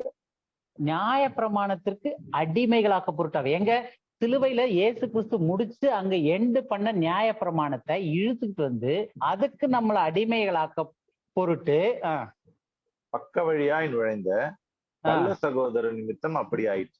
கள்ள சகோதரர் நிமித்தம் அப்படி ஆயிற்று. அப்போ கள்ள உபதேசம்ன்றது வந்து யாரோ ஒரு முஸ்லீமோ இல்ல ஒரு பிராமின் ஹிந்துவோ யாரோ வந்து பகவத்கீதையில இருந்தோ இல்ல குரான்ல இருந்தோ சொல்லி பேசுறது இல்ல. சபைக்குள்ள இருந்து அந்த காலகட்டம் தெரியாம நியாயப்பிரமாணத்துக்கு ஒரு காலம் இருந்துச்சு, இப்ப கிருபைக்குன்னு ஒரு காலம் இருக்கு. தேவன் எதை டிஸ்பென்ஸ் பண்றாரு, எதை வச்சு இப்ப இந்த ராஜ்யத்தை நடத்துறாரு, அவருடைய நாட்களை நடத்துறாருன்றது வந்து புரிஞ்சுக்காம நியாயப்பிரமாணத்துல இருந்தவங்க, நியாயப்பிரமாணம் சிலுவையில முடிஞ்சிருச்சு, இயேசு கிறிஸ்து அதை நிறைவேற்றிட்டார், முடிஞ்சிருச்சுன்றது தெரியாம பக்க வழியாய் வந்து கள்ள சகோதரர்கள் என்ன பண்ணாங்க, நம்ம நியாயப்பிரமாணத்திற்கு அடிமைகளா இருக்கும் பொருட்டு பக்க வழியாய் நுழைந்த யாரு சகோதரர்கள். அந்நியன் கிடையாது, சகோதரர் நிமித்தம் அப்படி ஆயிற்று. அடுத்து 5வது வசனம் படிங்க. சுவிசேஷத்தின் சத்தியம் உங்களிடத்திலே நிலைத்திருக்கும்படி. சுவிசேஷத்தின் சத்தியம் ஒரு நிமிஷம். சுவிசேஷத்தின் சத்தியம்னு இந்த கிருபையின் காலத்துல நம்ம பார்த்தது வந்து சிலுவையை குறித்தே அல்லாமல் வேறொன்றையும் நான் பிரசங்கிப்பதில்லை என்று பவுல் சொல்றாரு. ஞான ஸ்நானம் கூட அதுல சேர்த்தி கிடையாது, ஏன்னா அது வந்து பிசிக்கலா ஒரு தண்ணி தெரியுது. அப்ப பவுல் சொல்லும் போது நான் சுவிசேஷத்தை பிரசங்கிக்க தான் என்ன அனுப்புனாரு, ஞானஸ்நானம் கொடுக்கும்படி என்னை அனுப்பலன்ட்டுன்னு சிலுவையை குறித்து மேன்மை பாராட்டாமல் நான் ஒன்றையும் குறித்து மேன்மை பாராட்ட மாட்டேன், என்னுடைய சுவிசேஷம் சிலுவையை பற்றினது அப்படின்றாரு. அப்ப சிலுவையில என்ன நடந்துச்சு அப்படின்னா நியாயப்பிரமாணத்தை தேவன் அந்த இடத்துலதான் ஸ்பாட் அவுட் பண்ணி ஆணியில் அடிச்சு முடிச்சிருக்கிறாரு. இப்போ இந்த இதுல சுவிசேஷத்தின் சத்தியத்தை உங்களிடத்தில் நிலை நிறுத்தும்படிக்கு அப்படின்னா சிலுவையின் சத்தியத்தை உங்களிடத்தில் நிலை நிறுத்தும்படிக்கு படிங்க. நாங்கள் ஒரு நாழிகையாகிலும் அவர்களுக்கு கீழ்ப்படிந்து இணங்கவில்லை. அவர்களுக்குன்னா யாருக்கு? பக்க வழியாய் வந்த கள்ள சகோதரர்களுக்கு இணங்கவில்லை அப்படின்னு சொல்லிட்டு. அப்ப என்ன சொல்ல வர்றாருன்னா இந்த கலாத்திய சபையில இது வந்து ஆரம்ப காலத்துல இருந்த சர்ச்சுக்கே, அப்பதான் நியாயப்பிரமாணத்துல இருந்த சகோதரர்கள் நிறைய யூத மார்க்கத்துல இருந்தவங்க ரட்சிக்கப்பட்டு உள்ள வராங்க, புறஜாதியும் சேர்ந்து வராங்க.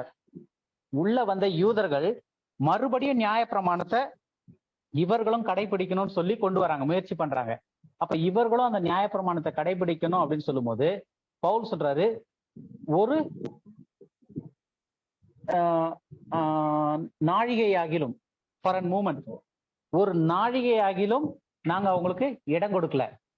அப்படின்னா என்ன அர்த்தம்னா நியாயப்பிரமாணத்தை சாலிடா நிறுத்தியிருக்காரு. அது வந்து கள்ள சகோதரர்கள் கொண்டு வந்த கள்ள உபதேசம். அந்த நியாயப்பிரமாணம் என்ன பண்ணுது?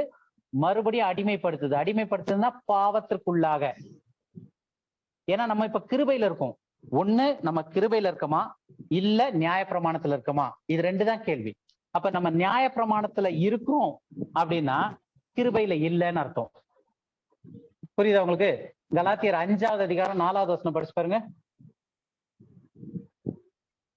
கலாத்தியர் 5வது அதிகாரம் 4வது வசனம்.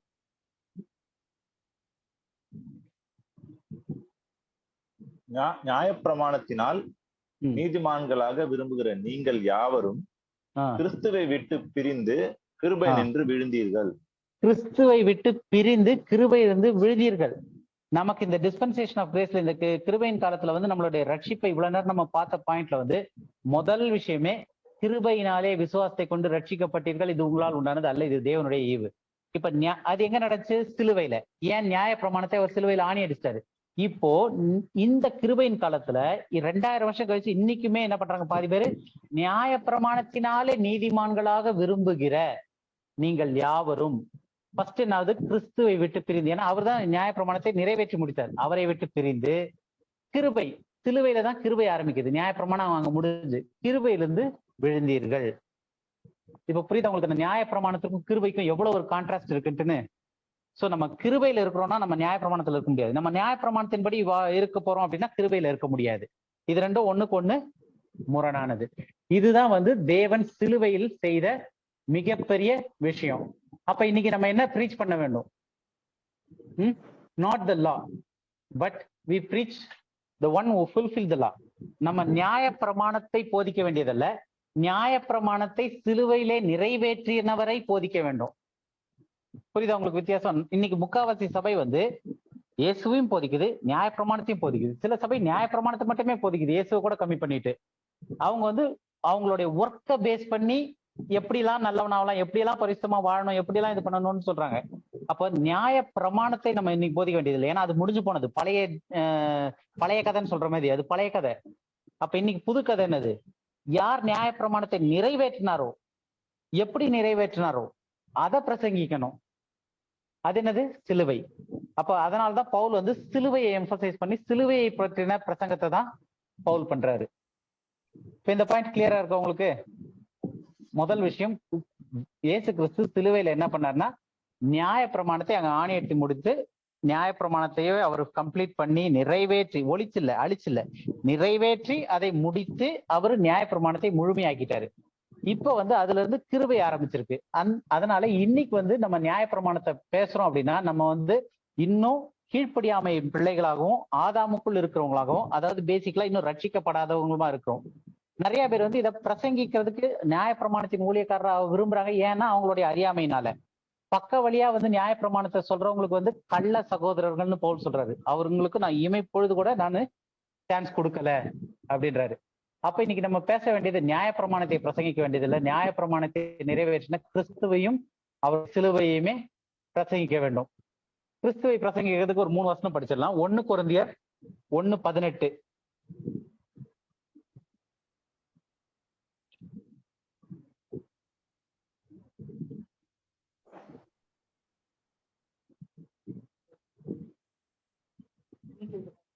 பிரதர் நீங்க ஸ்கிரீன்ல கொஞ்சம் அதை மூவ் பண்ணுங்க பிரதர்.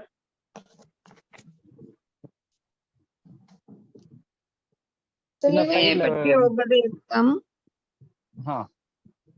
சிலுவையை பற்றிய உபதேசம் கேட்கிறவர்களுக்கு பைத்தியமா இருக்கிறது, ரட்சிக்கப்படுகிற நமக்கோ அது தேவ பலனாய் இருக்கிறது.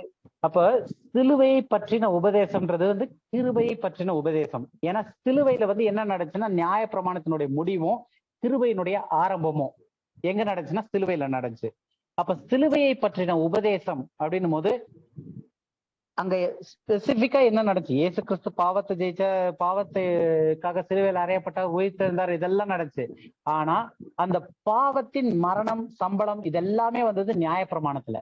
அந்த நியாயப்பிரமாணத்தை அங்க ஆணி அடிச்சு அதை நிறைவேற்றி அங்க இருந்து கிருபையை ஆரம்பிக்கிறாரு. அப்போ கிருபைன்றத வந்து இன்னைக்கு சிலுவையின் உபதேசம்ன்றது வந்து கிருபையினோட சேர்ந்த உபதேசம். இது வந்து கெட்டு போகிறவங்களுக்கு பைத்தியமா இருக்கு, ஆனா நமக்கோ இது தேவ பலனாய் இருக்கிறது. அடுத்த வசனம் கலாத்தியர் 5:11.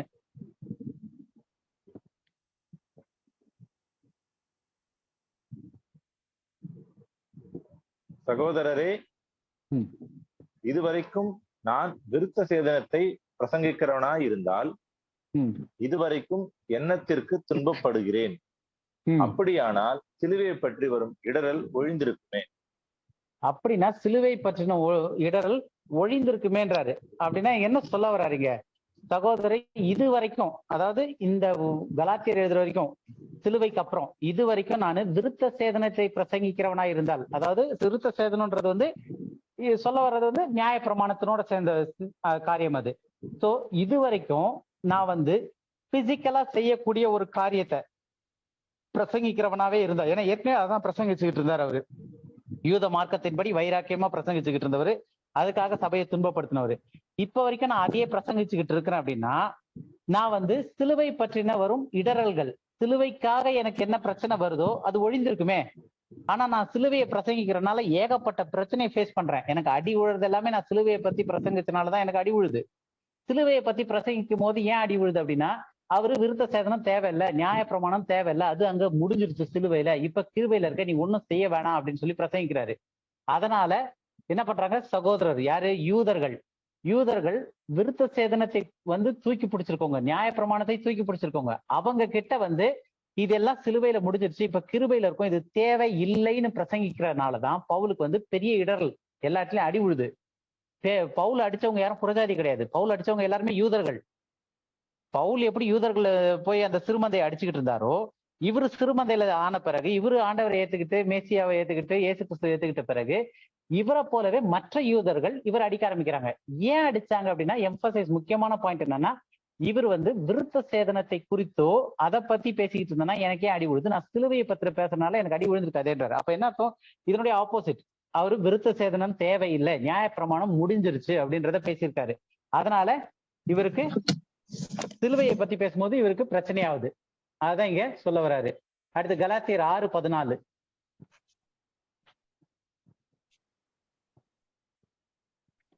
இந்த ஒரு வசனம் பார்த்துட்டு நீங்க முடிச்சிடலாம். கலாத்தியர் 6:14. நானோ நம்முடைய கர்த்தராகிய இயேசு கிறிஸ்துவின் சிலுவையை குறித்தே அல்லாமல் வேறொன்றையும் குறித்து மேன்மை பாராட்டாதிருப்பேனாக. அவரால் உலகம் எனக்கு சிலுவையில் அறையுண்டிருக்கிறது, நானும் உலகத்திற்கு சிலுவையில் அறையுண்டிருக்கிறேன். நானும் நம்முடைய கர்த்தராகிய இயேசு கிறிஸ்துவின் சிலுவையை குறித்தே அல்லாமல் வேறொன்றையும் குறித்து மேன்மை பாராட்டாதிருப்பேனாக. ஏன் அப்படின்னா, அந்த காலத்துல வந்து பவுல் எழுதும் போது அவர்கள் மேன்மை பாராட்டுவதற்கு சில காரியங்கள் இருந்துச்சு. என்ன அப்படின்னா, பவுலே சொல்றாரு, நான் நியாயப்பிரமாணத்தின்படி குற்றம் சாட்டப்படாதவன் அப்படின்னு சொல்றாரு பிலிப்பியர்ல சொல்லும் போது. அவங்களுக்கு வந்து 8ஆம் நாள்ல விருத்த சேதனம் செய்யப்பட்டவன். இதெல்லாம் என்ன விஷயம்? பெருமைக்கான விஷயம். நான் நம்முடைய கர்த்தராகி இயேசு கிறிஸ்துவின் சிலுவையை குறித்தே அல்லாமல் வேறொன்றையும் குறித்து மேன்மை பாராட்டுறது இருப்பேனாக அப்படின்னு சொல்லும் போது மேன்மை பாராட்டுறதுக்கு நிறைய விஷயம் இருந்துச்சு அவருக்கு. முக்கியமா யூதர்களுக்கு விருத்த சேதனமும் நியாய பிரமாணத்தை பின்பற்றுவதும், அவங்க தேவனோடு எப்படி இருக்காங்க, நான் 3 வேளை எருசலேமை நோக்கி ஜெபம் பண்றேன், அது பெரிய விஷயம். சோ இவர் என்ன சொல்றாரு, அதெல்லாம் வேற, நான் சிலுவையை குறித்து மேன்மை அதை தவிர வேற எதையும் குறித்து மேன்மை பாராட்டாது இருப்பேன் ஆகன்றது. ஆனா இத வந்து நம்ம இன்னைக்கு டேட்ல எடுத்து அப்ளை பண்ணி பார்த்தோம் அப்படின்னா, இன்னைக்கு டேட்ல எதை குறித்து மேன்மை பாராட்டுறாங்க? யாராவது ஒரு 2-3 சொல்ல முடியுமா?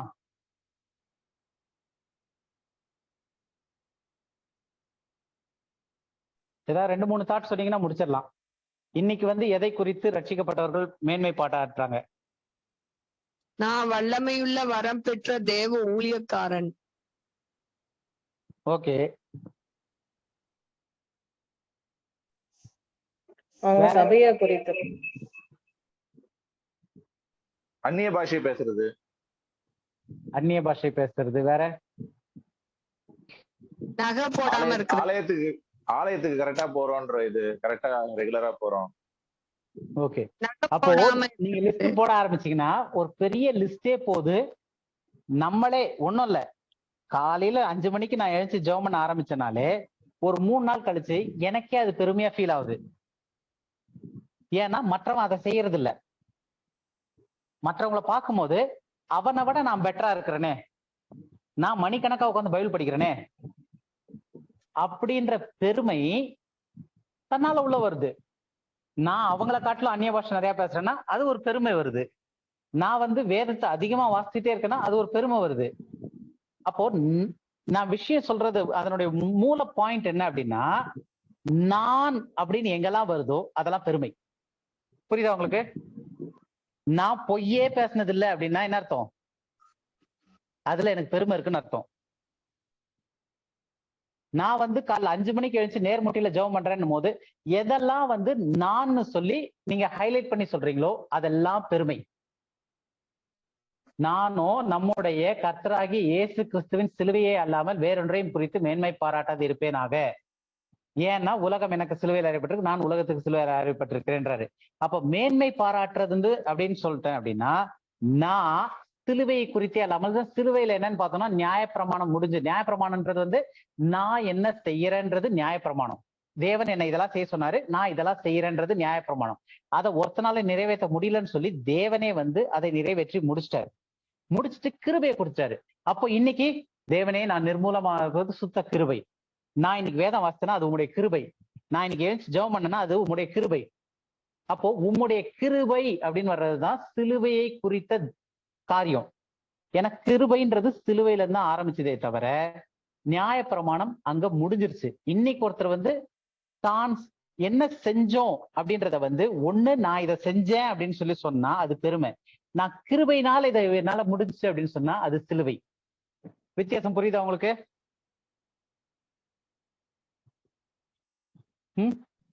இப்ப நான் வந்து இதெல்லாம் பண்ணிருக்கேன், நான் இதை பண்ணிட்டேன், நான் பைபிள் படிச்சேன், நான் 5 மணி நேரம் ஜெபம் பண்றேன், நான் இது பண்றேன் அப்படின்ட்டு நான் சொல்லிட்டு வரும்போது அது எல்லாமே நான் என்னை குறித்து நான் என்ன செய்தேன். நியாயப்பிரமாணம் நான் என்ன செய்யறேன்றதுதான் நியாயப்பிரமாணம். இயேசு என்ன செய்தார், நான் எதுவுமே செய்யல அப்படின்றது கிருபை. அப்ப நான் ஜெபம் பண்ணேன், நான் பைபிள் படிச்சேன், நான் எல்லாம் இது பண்ணேன், நான் பொய் சொல்றது இல்லை, எல்லாமே எப்படி? கிருபை. சிலுவையை குறித்த தியானம். நான் எல்லாத்தையும் செஞ்சிருக்கேன். அதனால இயேசு கிறிஸ்து எனக்கு, நான் ஜெபம் பண்ண கட்டாயம் செய்வார். ஏன்னா நான் வந்து பொய் சொல்றதுல உபவாசம் முன்னாடி நான் இப்படி இருந்தேன், ஆனா இப்ப இவ்வளவு மாறி இருக்கேன் நானு நினைக்கும் போது அது சிலுவைக்கு மாறான உபதேசம். அப்ப சிலுவையை பற்றின உபதேசம்னா என்னது? நான் என்னால எதுவுமே செய்ய முடியாது, தேவன் எனக்கு கிறிஸ்துவை அனுப்பி எல்லாவற்றையும் நிறைவேற்றி முடித்து சிலுவையில ஆணி அடிச்சுட்டு எனக்கு கிருபை அளிச்சிருக்கார். அந்த கிருபையில நான் நிக்கிறேன். அப்ப நான் நியாய பிரமாணத்தினால நான் நீதிமான் ஆகுறது இதெல்லாம் என்னது? நான் காலைல இருந்து பைபிள் படிச்சேன், நான் இது பண்ணேன் அது பண்ணன்றது என்ன சொல்ல வரேன்னா, நான் பரிசுத்தன், நான் தேவன்கிட்ட நெருங்கி வர்றதுக்கு நிறைய காரியங்கள் செய்யறேன் அப்படின்ட்டு. அப்ப நியாய பிரமாணத்தினால நீதிமான் ஆகுற ஒவ்வொருவரும் கிறிஸ்துவை விட்டு பிரிந்து கிருபையிலிருந்து விழுந்தாங்கன்னு வசனம் படிச்சோம். அப்ப நான் செய்யறதுன்றது இல்ல, கிருபையில நான் நிக்கிறேன். தேவன் என்ன இந்த இடத்துல வச்சிருக்காரு. தேவன் எனக்கு அருள் இருக்கிறார். இந்த ஈவை எனக்கு கொடுத்திருக்காரு. காலைல ஜெபம் பண்றதுக்கு தேவன் எனக்கு கிருபை அளித்தார். அதுக்கும் காலையில எழுந்துச்சு நான் டெய்லி ஜெபம் பண்றதுனால நான் தேவன்கிட்ட ஈஸியா அப்ரோச் பண்ண முடியும், தேவன் என் ஜெபத்தை கேட்பார்னு என் மனசுல ஒரு தோணல் தோணுச்சுன்னா நான் அங்க நியாய பிரமாணத்திற்கு உட்பட்டு போயிட்டு நான் கிருபையில இருந்து வெளியே வந்துட்டேன். புரியுதா உங்களுக்கு? இந்த டீச்சிங் புரியுதா? ஏன்னா ரெண்டுமே ஒரு சின்ன நூலோட டீச்சிங் தான் சார். இப்போ டினாமினேஷன் டீச்சிங் வேற, ஓகேங்களா? அவங்க போதிக்கிறதே வந்து வேற மாதிரி, சரிங்களா? ஆனா அவங்க பண்ற எல்லா காரியத்துக்குமே வந்து கிருபையினாலதான் இது நடந்தது, கிருபையினாலதான் இந்த மினிஸ்ட்ரி நடந்தது, கிருபையினாலதான் பண்ணோம் அப்படின்றாங்க. அப்ப அது கிருபையினால பண்ண எது மினிஸ்ட்ரி பண்ணதா? அவங்க மினிஸ்ட்ரி பண்ணதாட்டும், அவங்க எடுக்கிற அந்த மத்த சர்ச்சுக்கு போய் ஊழியம் பண்ணிட்டு வராங்க, மத்த சபைக்கு போய் போதிச்சுட்டு வராங்க. இதெல்லாம் வந்து இவ்வளவு மீட்டிங்ஸ் அட்டன் பண்றாங்க, இவ்வளவு இந்த மாசத்துல எத்தனை மீட்டிங் நாங்க அட்டன் பண்ணோம், எத்தனை பேருக்கு நாங்க போய் பேசணும் அப்படின்னு சொல்றாங்க. எல்லாமே கிருபையினால் நடந்தது அப்படின்றாங்க. இப்ப அதெல்லாம் கிருபையினால் நடந்ததுதான். கிருபையினால் நடந்ததுன்னு சொல்றாங்கன்னா அப்ப அவங்க கிருபையை எம்பசைஸ் பண்றாங்க. நாங்க வந்து இந்த சகோதரர்கள்லாம் வச்சுட்டு நாங்க இவ்வளவு பிரயாசப்பட்டு இதெல்லாம் பண்ணி முடிச்சிட்டோம். டீச்சிங் வந்து இப்ப பிரதர் டீச்சிங் வந்து ஒவ்வொருத்தருக்கு மாறுபடலாம். இப்ப நம்மளே வந்து ஒரு வருஷத்துக்கு முன்னாடி இந்த டீச்சிங்க்கு இன்னைக்கு நமக்கு பல வித்தியாசங்கள் தெரியுது. டீச்சிங்கை வச்சு ஆண்டவர் வந்து நம்மள ஜட்ஜ் பண்றது கிடையாது. நம்ம கிருபையில இருக்கிறோம்னா நம்ம எதுல நிலைமையில எந்த நிலைமையில இருந்தாலும் தேவன் நம்ம கிருபையில வச்சிருக்கிறாரு. எனக்கு வந்து எவ்வளவு அடிக்கப்பட்டிருக்கோ அந்த அளவுக்கு நான் படிக்கிறேன், எனக்கு டீச்சிங் புரியுது. இன்னைக்கு சபையில வந்து ஒருத்தருக்கு வந்து இப்ப இன்னைக்கு சர்ச்ல ஒருத்தர் வந்து கிருபையை புரிஞ்சுக்கிட்டு ஆனா டீச்சிங் இந்த அளவுக்கு இல்லை அப்படின்னா, இதே நிலைமையில நான் 10 வருஷத்துக்கு முன்னாடி கிருபையை புரிஞ்சுக்காம இருந்தேன். அன்னைக்கும் தேவனுடைய கிருபைக்குள்ளதான் இருந்தேன் நானு. அப்ப டீச்சிங்ன்றது வந்து ஒருத்தருடைய புரிதலுக்கு ஏத்த மாதிரி அது வளரக்கூடியது. என்ன ஒண்ணுன்னா, இப்போ ஒரு சபையெல்லாம் ஃபார்ம் ஆன பிறகு எனக்கு டீச்சிங்கே புரிஞ்சாலும் நான் அந்த டீச்சிங்க்கு தேவன் எனக்கு காட்டும் போது நான் அதுக்கு மாற மாட்டேன். ஏன்னா டினாமினேஷன் செட் பண்ணியாச்சு, என்னுடைய டினாமினேஷன் வெளியே தள்ளிரும் அப்படின்னு யோசித்தாங்கன்னா அங்க பிரச்சனை. அப்ப என் டீச்சிங் ஆண்டவர் எனக்கு கொடுக்க நான் என்னையும் நான் போதிக்கிற இதையும் நான் மாற்றிக்கொண்டே வரேன் அப்படின்றது வந்து வளரக்கூடியது. டீச்சிங்ன்றது வந்து யாருமே வந்து எடுத்த உடனே பிஹெச்டி படிக்க போறது இல்ல. பைபிள் எடுத்த உடனே ஒருத்தர் எல்கேஜில இருப்பாங்க, இன்னொருத்தர் ஃபர்ஸ்ட் ஸ்டாண்டர்ட்ல இருப்பாங்க. அப்ப எல்கேஜி படிச்சுதான் ஒருத்தர் பிஹெச்டிக்கு லெவல்கே வர முடியுமே தவிர டைரக்டா வர முடியாது. இப்ப பிஹெச்டி லெவலுக்கு வந்தவர் வந்து பின்னாடி திரும்பி பார்த்து 10th படிச்சவனையும் 7th படிச்சுக்கிட்டு இருக்கவங்களே பார்த்து அவங்களா தப்பா படிச்சுக்கிட்டு இருக்காங்க, இன்னும் இந்த மாதிரி எல்லாம் சயின்ஸ் முன்னேறி இருக்குன்னு சொல்றது வந்து அர்த்தமே இல்லாது. அப்ப அவங்களுக்கான நேரத்தை கொடுக்கணும், அவங்களுக்கான காலத்தை கொடுக்கணும். அவங்க இந்த உணர்வுல வந்து இந்த புரிதல்ல வந்து வர்ற வரைக்கும் தேவனே கிருபையா இருக்கும் போது நம்ம அவங்கள நியாயம் தீர்ப்பதுக்கு யார்? புரியுதா? தேவனே அவங்களை கிருபையில மனுஷர். ஒரே விஷயம், நம்ம நியாய பிரமாணத்துக்குள்ள இருக்கிறோமா கிருபைக்குள்ள இருக்கிறோமான்னு. கிருபைக்குள்ள இருக்கும் போது நம்ம கிருபையில நம்மளுடைய டீச்சிங் வந்து எந்த அளவுக்கு நமக்கு புரிதல் வருதோ நம்மளையும் மாத்திக்கிறோம், நம்மளுக்கு கேட்கறவங்களையும் நம்ம மாத்துறதுக்கு சொல்றோம், அந்த கிருபையை புரிய வைக்கிறோம். அப்ப இதே டீச்சிங் தான் எனக்கு இன்னும் ஒரு 5 வருஷம் கழிச்சிருக்குமான்னு கேட்டீங்கன்னா நிச்சயமா இருக்காது. டீச்சிங்ன்றது வளர்ந்துகிட்டே இருக்கும். ஏன்னா வேதத்தை வந்து நான் புக் டு புக் இந்த அட்டையில அந்த அட்டை வரைக்கும் நான் படிச்சு ஃபுல்லா புரிஞ்சு முடிச்சுட்டேன் அப்படின்னு சொல்ற ஒருத்தனுமே கிடையாது. நம்ம மறிக்கிற வரைக்கும் வேதத்துல படிக்க படிக்க படிக்க ஒரு லெவல் ஆஃப் ஸ்டேஜ் வந்த பிறகு அடுத்த லேயர் ஆஃப் இது வெளிப்பாடு தெரியுது. அந்த லேயர் புரிஞ்சுட்ட பிறகு ஐயோ அப்ப இவ்வளவு நாள் தப்பா நினைச்சுக்கோ, இப்பதான் இது புரிஞ்சிருக்குன்னு பார்க்கும்போது அதுக்கு அடுத்த லெவல் ஆஃப் டீடைல் அதுல தெரியுது. அப்ப டீச்சிங்ன்றது வந்து நம்மளுடைய புரிதல் வந்து மாறிக்கிட்டே இருக்கு. அதுக்கும் கிருபைக்கும் சம்பந்தம் கிடையாது. கிருபையில நம்ம நின்றுகிட்டு எந்த லெவல்ல இருந்தாலும் கிருபையில தான் இருக்கிறோம். ஆனா நம்ம நியாய பிரமாணத்துல இருக்கிறோமா கிருபையில இருக்கோமான்றதுதான் முக்கியம். வித்தியாசம் புரிஞ்சா உங்களுக்கு? ஓகே, வேற ஏதாவது சந்தேகம் கேட்கலாம். இல்ல பிரதர் நீங்க ஏதாவது ஆட் பண்ணுமா? இல்ல பிரதர், வேற யாருக்காவது சந்தேகம்? இது வந்து இதுல இருந்து கொஞ்சம் சந்தேகம் பண்ணாக்க நம்ம வந்து எதை பத்தி பார்த்துருக்கோம்னாக்கா சார், அப்ப இதுல ஒரு சந்தேகம் எனக்கு இருக்கு. இப்போ நம்ம இப்ப பேசினதுதான், இப்ப டினாமினேஷனோட டீச்சிங்க்கும் நம்ம டீச்சிங்க்கும் கொஞ்சம் டிஃபரன்ஸ் இருக்கு. ஓகேங்களா? ரொம்ப சரி, டிஃபரன்ஸ் இருக்கு.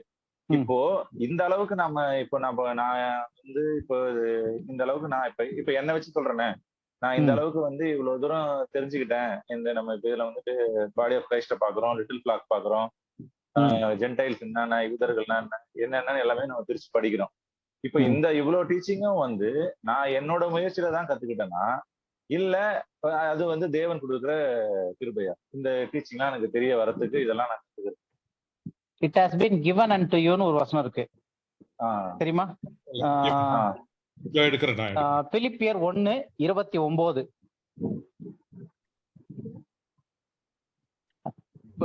காஸ்பல்ஸ்லயே வருது, இயேசு கிறிஸ்துவே சொல்றாரு நிறைய இடத்துல, இது உங்களுக்கு கொடுக்கப்பட்டிருக்கு, அவர்களுக்கோ இது கொடுக்கப்படல, அவர்களுக்கு மறைக்க வச்சிருக்கு, உங்களுக்கு கொடுத்துருக்கு, அதனால நீங்க பாக்குறீங்க.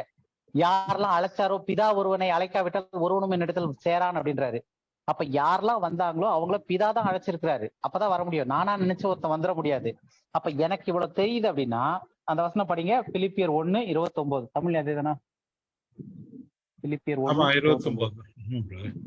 ஏனெனில் கிறிஸ்துவனிடத்தில் விசுவாசிக்கிறோம் மாத்திரமல்ல, ஏனெனில் கிறிஸ்துவனிடத்தில் விசுவாசிக்கிறதற்கு மாத்திரமல்ல, அவர் நிமித்தமாக பாடுபடுகிறதற்கும் உங்களுக்கு அருளப்பட்டிருக்கிறது. அப்ப பாடுபடுறதுக்கு கூட ஒரு gift வேணும். For unto you it is given in the behalf of Christ. கிறிஸ்துவின் சார்பாக உங்களுக்கு அருளப்பட்டிருக்கு. எதுக்கு? not only to believe on him, அவரை விசுவாசிக்கிறதுக்கு மட்டும் உங்களுக்கு கொடுக்க அருளப்படல, அவருக்காக பாட அனுபவிக்கிறதுக்கும். அது ஒரு பெரிய கிஃப்டா சொல்றாரு, அதுக்கும் உங்களுக்கு கொடுக்கப்பட்டிருக்குன்னு. அப்ப யாருக்கு கொடுக்கப்பட்டிருக்கோ, நீங்க பைபிள் அப்புறம் வந்து சர்ச்ல போட்டு தேடி பாருங்க, given அப்படின்னு சொல்லிட்டு. சோ யாருக்கெல்லாம் வந்து கொடுக்கப்பட்டிருக்கோ, இப்ப உங்களுக்கு வந்து நீங்க முயற்சி, இது லாஸ்ட் வீக் தான் நானும் பிரதர் இதை பேசிட்டு இருந்தோம் இதை பத்தி. அதாவது நம்ம இவ்வளவு கஷ்டப்பட்டு உட்கார்ந்து படிக்கிறனால நமக்கு இது கொடுக்கப்பட்டிருக்கா அப்படின்னு சொல்லிட்டு கிடையாது. நம்ம படிக்கிறோன்ற அந்த ஒரு ஆர்வம் அதுல. இப்ப நீங்க வந்து இதுல வந்தீங்க, நீங்க ராத்திரி 10 மணி 10:30 மணி கூட போன் பண்ணி நிறைய டைம்ல நம்ம டவுட் டிஸ்கஸ் எல்லாம் பண்ணியிருக்கோம். சோ அப்ப என்ன அர்த்தம்னா, அந்த ஆர்வம், அந்த ஆர்வத்தை யார் தர்றது? இருதயத்தின் எண்ணங்களை விருப்பமும் தர்றது தேவன். அந்த டைம்ல நீங்க டிவி பார்த்து உட்காந்துக்கலாம், அதை விட்டுட்டு அந்த விருப்பத்தையும் வாஞ்சியும் தர்றது தேவன். எதுக்கு தராருன்னா, it is given to you to know the things. இந்த காரியங்களை குறித்து நீங்க தெரிஞ்சுக்கணும்னு தேவன் முடிவு பண்ணி வச்சனால தேவன் வந்து அந்த ஆர்வத்தையும் இருதயத்தின் எண்ணங்களையும் விருப்பத்தையும் தராரு. அதனால நம்ம அதுக்கேற்ற மாதிரி நகர்றோம். அந்த நகர்வின் காரணமாக நமக்கு அது கொடுக்கப்பட்டிருக்கு. அப்ப எவர்களுக்கெல்லாம் கொடுக்கப்பட்டிருக்கோ அவர்களுக்கு தான் அது கொடுக்கப்பட்டிருக்கே தவிர அதுக்கு ஒரு டைம் ஆகும். இப்ப இன்னைக்கு எனக்கு கொடுக்கப்பட்டது 10 வருஷத்துக்கு முன்னாடி கொடுக்கப்படல, போன வருஷம் கொடுக்கப்படல, அதுக்கு வேற கொடுக்கப்பட்டிருந்துச்சு. அப்ப நான் ஒவ்வொரு டைம்லயும் வந்து தேவன் நமக்கு என்ன கொடுக்குறாரோ, it has been given to us, it has been given to us. அதுக்கான ஆயத்தத்தை தேவனே பண்ண வைக்கிறார் இருதயத்தின் விருப்பத்தை கொடுத்து. அப்ப என் முயற்சியில நான் உட்கார்ந்து படிச்சனால எனக்கு தெரிஞ்சிருச்சு கிடையாது. தேவன் எனக்கு வச்சிருக்கிறாரு இது தெரியணும்னு, உங்களுக்கு வச்சிருக்காரு இது தெரியணும்னு, அதனால அது கொடுக்கப்பட்டிருக்கு. சார் அதுல கண்டினியூவா ஒரு டவுட். அப்போ இப்ப இந்த இதை வந்து தேவன் கொடுக்குறாரு அப்படின்ற பட்சத்துல இப்ப நான் என்ன வச்சு நான் சொல்றேன், இப்ப நான் வந்து எப்படிப்பட்டவன் அப்படின்றது எனக்கு நல்லா தெரியும், கர்த்தருக்கு நல்லா தெரியும், எங்க 2 பேருக்கு தான் தெரியும் நான் யாருன்றது. ஓகேங்களா? இப்ப என்னை பொறுத்த வரைக்கும் ஒரு தகுதியே இல்லாத எனக்கு இவ்வளவு விஷயத்த ஆண்டவர் வெளிப்படுத்திருக்காரு அப்படின்னும் போது, இப்ப நான் வந்து இந்த முடிச்சூர் அப்படின்ற ஒரு வீட்டு உள்ள உட்காந்து இதை படிச்சுக்கிட்டு இருக்கேன், இதை தெரிஞ்சுக்கிட்டு இருக்கேன். இப்போ உதாரணத்துக்கு ஒரு நிறைய சபைக்கு போய் ப்ரீச் பண்ற புத்தகர் இருக்காருல்ல, அவர் காட்டிருக்கலாமே. அவருக்கு காட்டியிருந்தா இன்னும் நிறைய பேர் வந்து இந்த இதுக்குள்ள வந்திருப்பாங்கல்ல. இயேசு கிறிஸ்து இந்த பூமியில வந்தப்ப 12 சீஷர்களுக்கு வந்து எல்லாருக்கும் ஊமையா பேசிட்டு 12 சீஷர்களை தனியா கூப்பிட்டு, ஏன் நீங்க ஊமையா பேசிட்டீங்க, அவங்களுக்கு புரியலையே அப்படின்னு சொல்லிட்டு, எங்களுக்கு ஏன் இதனுடைய அர்த்தத்தை சொல்லுங்கன்னு உடனே, அவர்களுக்கு இது அருளப்படல, உங்களுக்கும் அருளப்பட்டிருக்குன்னு சொல்லி வெறும் 12 பேருக்கு சொன்னாரு.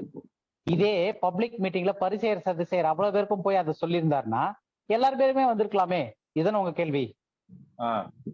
ஒரு பெரிய பிரீச்சருக்கு இந்த விஷயம் தெரிஞ்சிருந்துச்சுன்னா அவரு மாஸ் லெவல்ல பெருசா பண்ணிருப்பாரு அப்படின்ட்டு. நமக்கு தெரிஞ்ச விஷயத்த விடுங்க. இயேசு கிறிஸ்து இந்த பூமிக்கு வந்தப்ப அவர் வந்து ஒரு பெரிய லெவல்ல போய் எவ்வளவு பேர் ஃபாலோ பண்ணிட்டு இருந்தாங்க, அவ்வளவு பேருக்கு டக்குன்னு சொல்லணும்னா சொல்லி புரிய வச்சிருக்கலாம். 12 பேரு. அந்த 12 பேர் வந்து அவர் வாழ்ந்த காலத்துல கூட இருந்தவங்க. அது போக ஒரு 70 பேர் கூட இருந்தாங்க. இயேசு கிறிஸ்து மரித்து பரமேறிய பிறகு எத்தனை பேர் மொத்தம் இருந்தாங்க? 120 பேர். சோ இயேசு கிறிஸ்து வந்து ஏன் இந்த சின்ன பட்டணத்துல இப்படி வந்து வெறும் 120 பேருக்கு சொல்லிருக்கணும்? அதே அவர் தெரிஞ்சிட்டு இருந்தாருன்னா ஒரு பெரிய மாஸ்க் பரிசேயர் சதுசேயர் அந்த தேவாலயங்கள்ல போய் சொல்ற மாதிரி வச்சிருந்தா பெரிய லெவல்ல போயிருக்குமே. அவர் நிறைய இடத்துல வந்து இதை வந்து மறைச்சிட்டு ஒரு குஷ்டரோகியை சரி பண்ண உடனே இதை போய் யாருக்கும் சொல்லாதே அப்படின்ட்டு ஒளிஞ்சு மறைஞ்சு போயிடுறாரு. பப்ளிக்கா யாருக்கும் சொல்ல. அப்போ இந்த சில காரியங்கள் வந்து தேவன் யாருக்கு அருளப்படணுமோ, எப்போ அருளப்படணுமோ, எவ்வளவு அருளப்படணுமோ அந்த மாதிரி பார்த்து பார்த்தா செய்யறாரு. நமக்கு இல்ல, இயேசு கிறிஸ்துவே வந்தப்ப அப்படிதான் ஊழியம் பண்ணியிருக்காரு. நான் கூட நினைப்பேன் இயேசு கிறிஸ்து வந்தப்பயோ இல்ல தேவன் இன்னைக்கே கூட ஒரு சுட்டிக்கு போட்டா எல்லாருமே ரட்சிக்கப்பட்டுருவாங்க, அவ்வளவு பேருக்கும் சத்தியம் தெரிஞ்சிடும். ஆனா அது எப்ப தெரியும் இருக்கு. 1000 வருஷ அரசாட்சியில ஒருவனும் ஒருவனுக்கும் போதிக்க வேண்டியது இல்ல, எல்லாருக்கும் தெரிஞ்சிருக்கும். எபிரேயர் 8வது அதிகாரத்துல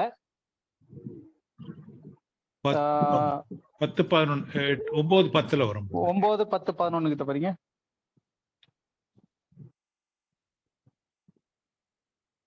அவர்களுடைய பிதாக்களை எகிப்தில் இருந்து கொண்டு வரும்படிக்கு நான் அவர்களுடைய கையை பிடித்த நாளிலே அவர்களுடைய பண்ணின உடன்படிக்கையை போல இது இருப்பதில்லை. அந்த உடன்படிக்கையிலே அவர்கள் நிலை நிற்கவில்லையே, நானும் அவர்களை புறக்கணித்தேன் என்று கர்த்தர் சொல்லுகிறார். அந்த நாட்களுக்கு பின்பு நான் அந்த நாட்களுக்கு பின்னும் போது ஏதோ ஒரு ஸ்பெசிபிக் நாட்களுக்கு பின்பு. சோ பைபிள்ல வந்து அந்த நாட்களுக்கு பின்பு அப்படின்னு வரும்போது முக்காவாசி தேவனுடைய கோபாக்கினையினுடைய நாட்களுக்கு பின்பு, உபத்திரவ காலத்திற்கு பின்பு, அதுதான் அதனுடைய அர்த்தம்.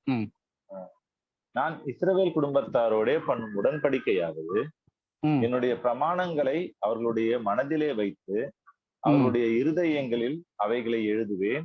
நான் அவர்கள் தேவனாய் இருப்பேன், அவர்கள் என் ஜனமாய் இருப்பார்கள். அப்போது சிறியவன் முதற்கொண்டு பெரியவன் வரைக்கும் எல்லாரும் என்னை அறிவார்கள். ஆகையால் கர்த்தரை அறிந்து கொள் என்று ஒருவன் அயலானுக்கும் ஒருவன் சகோதரனுக்கும் போதிக்க வேண்டியதில்லை. அப்போ எல்லாருக்கும் நான் அந்த அறிவு வந்து எல்லாரும் யாருக்கும் போதிக்க வேண்டியதே இல்லை அப்படின்றது எப்ப வருது அப்படின்னா 1000 வருஷ அரசாட்சியில.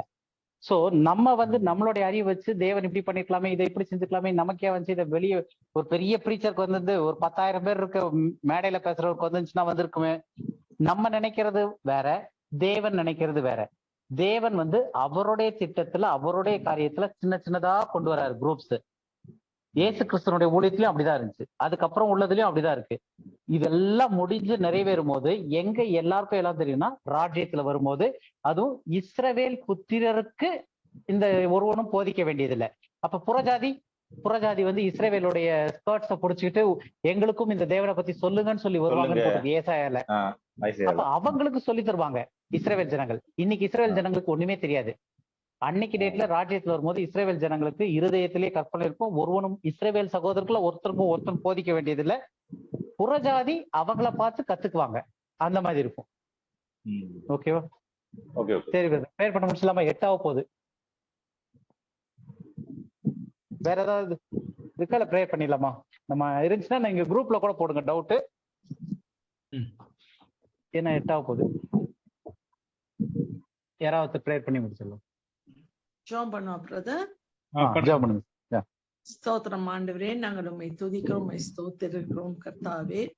இந்த சின்ன கூட்டமாகிய எங்களுக்கு ஆண்டவரே அருமையாக 2 சகோதரர் மூலமாக ஆழ்ந்த சத்தியத்தை படிப்படியாக பொறுமையாக நேர்த்தியாக ஆண்டவரே சொல்லி தர்றது மாத்திரம் அல்லாமல் எங்களுக்கு அதை புரிந்து கொள்ளத்தக்கதான அந்த தன்மையும் கொடுத்திருக்கிறீர். அதற்காக நன்றி அப்பா. இதையெல்லாம் எங்கள் மனதிலே நாங்கள் வைத்து இதை தியானித்து இதை நல்ல உள்வாங்கிக் கொண்டு இதற்குரிய பலனை நாங்கள் பெற்றுக்கொள்ள எங்களுக்கு கிருபை தாரும் ஆண்டவரே. நாங்கள் ஆண்டவரே நியாயப்பிரமாணத்தில் இல்லை, நாங்கள் கிருபையில தான் இருக்கிறோம். கிருபையில் இருக்கும் பொழுது இது இருக்கிற அத்தனை ஆசீர்வாதங்களையும் நாங்கள் சுதந்திரத்தை கொள்வது மாத்திரம் அல்லாமல் ஆண்டவரே அப்பா, நாங்கள் இதனுடைய ஆழத்திலும் அகலத்திலும் முழுமையாக புரிந்து கொண்டு மற்றவர்களுக்கும் நாங்கள் சொல்லித்தர கிருபை எங்களுக்கு நீர் கொடுக்கும்படியாக நாங்கள் வாஞ்சிக்கிறோம் கர்த்தாவே. ஆண்டவரே, இந்த குரூப்ல இருக்க ஒவ்வொருத்தருக்கும் அந்த வாஞ்சை இருக்கிறது சுவாமி. ஆனால் நாங்கள் இன்னும் அதற்கு தயாராகவில்லை சுவாமி. நீர்தான் எங்களை ஒவ்வொருவரையும் ஆண்டவரே பலப்படுத்தி ஸ்திரப்படுத்தி ஆண்டவரே எங்களுக்கு நல்ல ஞானத்தை கொடுத்து ஆண்டவர் மற்றவர்களுக்கும் நாங்கள் ஆண்டவரை பகிர்ந்து தரத்தக்கதாக அந்த கிருபையை இந்த நாளிலே எங்கள் ஒவ்வொருவருக்கும் நீர் கொடுக்க முடியாத ஜெபிக்கிறோம். நாங்கள் பெறுகிற இந்த சந்தோஷம் ஆண்டவரே இந்த ரட்சிப்பின் மூலமாக இவ்வளவு பெரிய ஆசீர்வாதங்கள் படிப்படியாக நீர் இவ்வளவு பெரிய காரியங்கள் ஆண்டவரே இதுவரைக்கும் அறியாத சத்தியத்தை ஆண்டவரே அப்பா எனக்கு மாத்திரம் இல்ல எங்கள் கூட்டத்துல இந்த குரூப்ல இருக்க ஒவ்வொருத்தருக்கும் நீர் கொடுத்திருக்கிறீர் அப்பா. அதற்காக நன்றி செலுத்துறோம். இதை நாங்கள் முழுமையாக ஆட்கொள்ள வேண்டும், அனுபவிக்க வேண்டும் சுவாமி. சோறுகள், பலவீனங்கள், சோதனைகள், பல காரியங்கள் வரும் பொழுது இதோ நான் கிறிஸ்துவுக்குள் மறைந்து தேவனுக்குள் நான் மறைந்து I'm hid in Christ in God என்று சொல்லும் போது அது எவ்வளவு பெரிய யாராலும் அதை எடுக்க முடியாது. எவ்வளவு பெரிய காரியம் சுவாமி. அதை நினைக்கும் பொழுது ஆண்டவரே உபத்திரமோ, பசியோ, பட்டினியோ, ஆண்டவரே நிர்வாணமோ, ஆண்டவரே இந்த கள்ள போதகர்களோ, ஆண்டவரே மற்றொரு பிசாசின் காரியங்களோ எங்களை ஒன்றும் ஆண்டவரை இழுத்து கொள்ளவே முடியாது. அவ்வளவு சிக்கையோட நாங்க இருக்கிறோம் சுவாமி.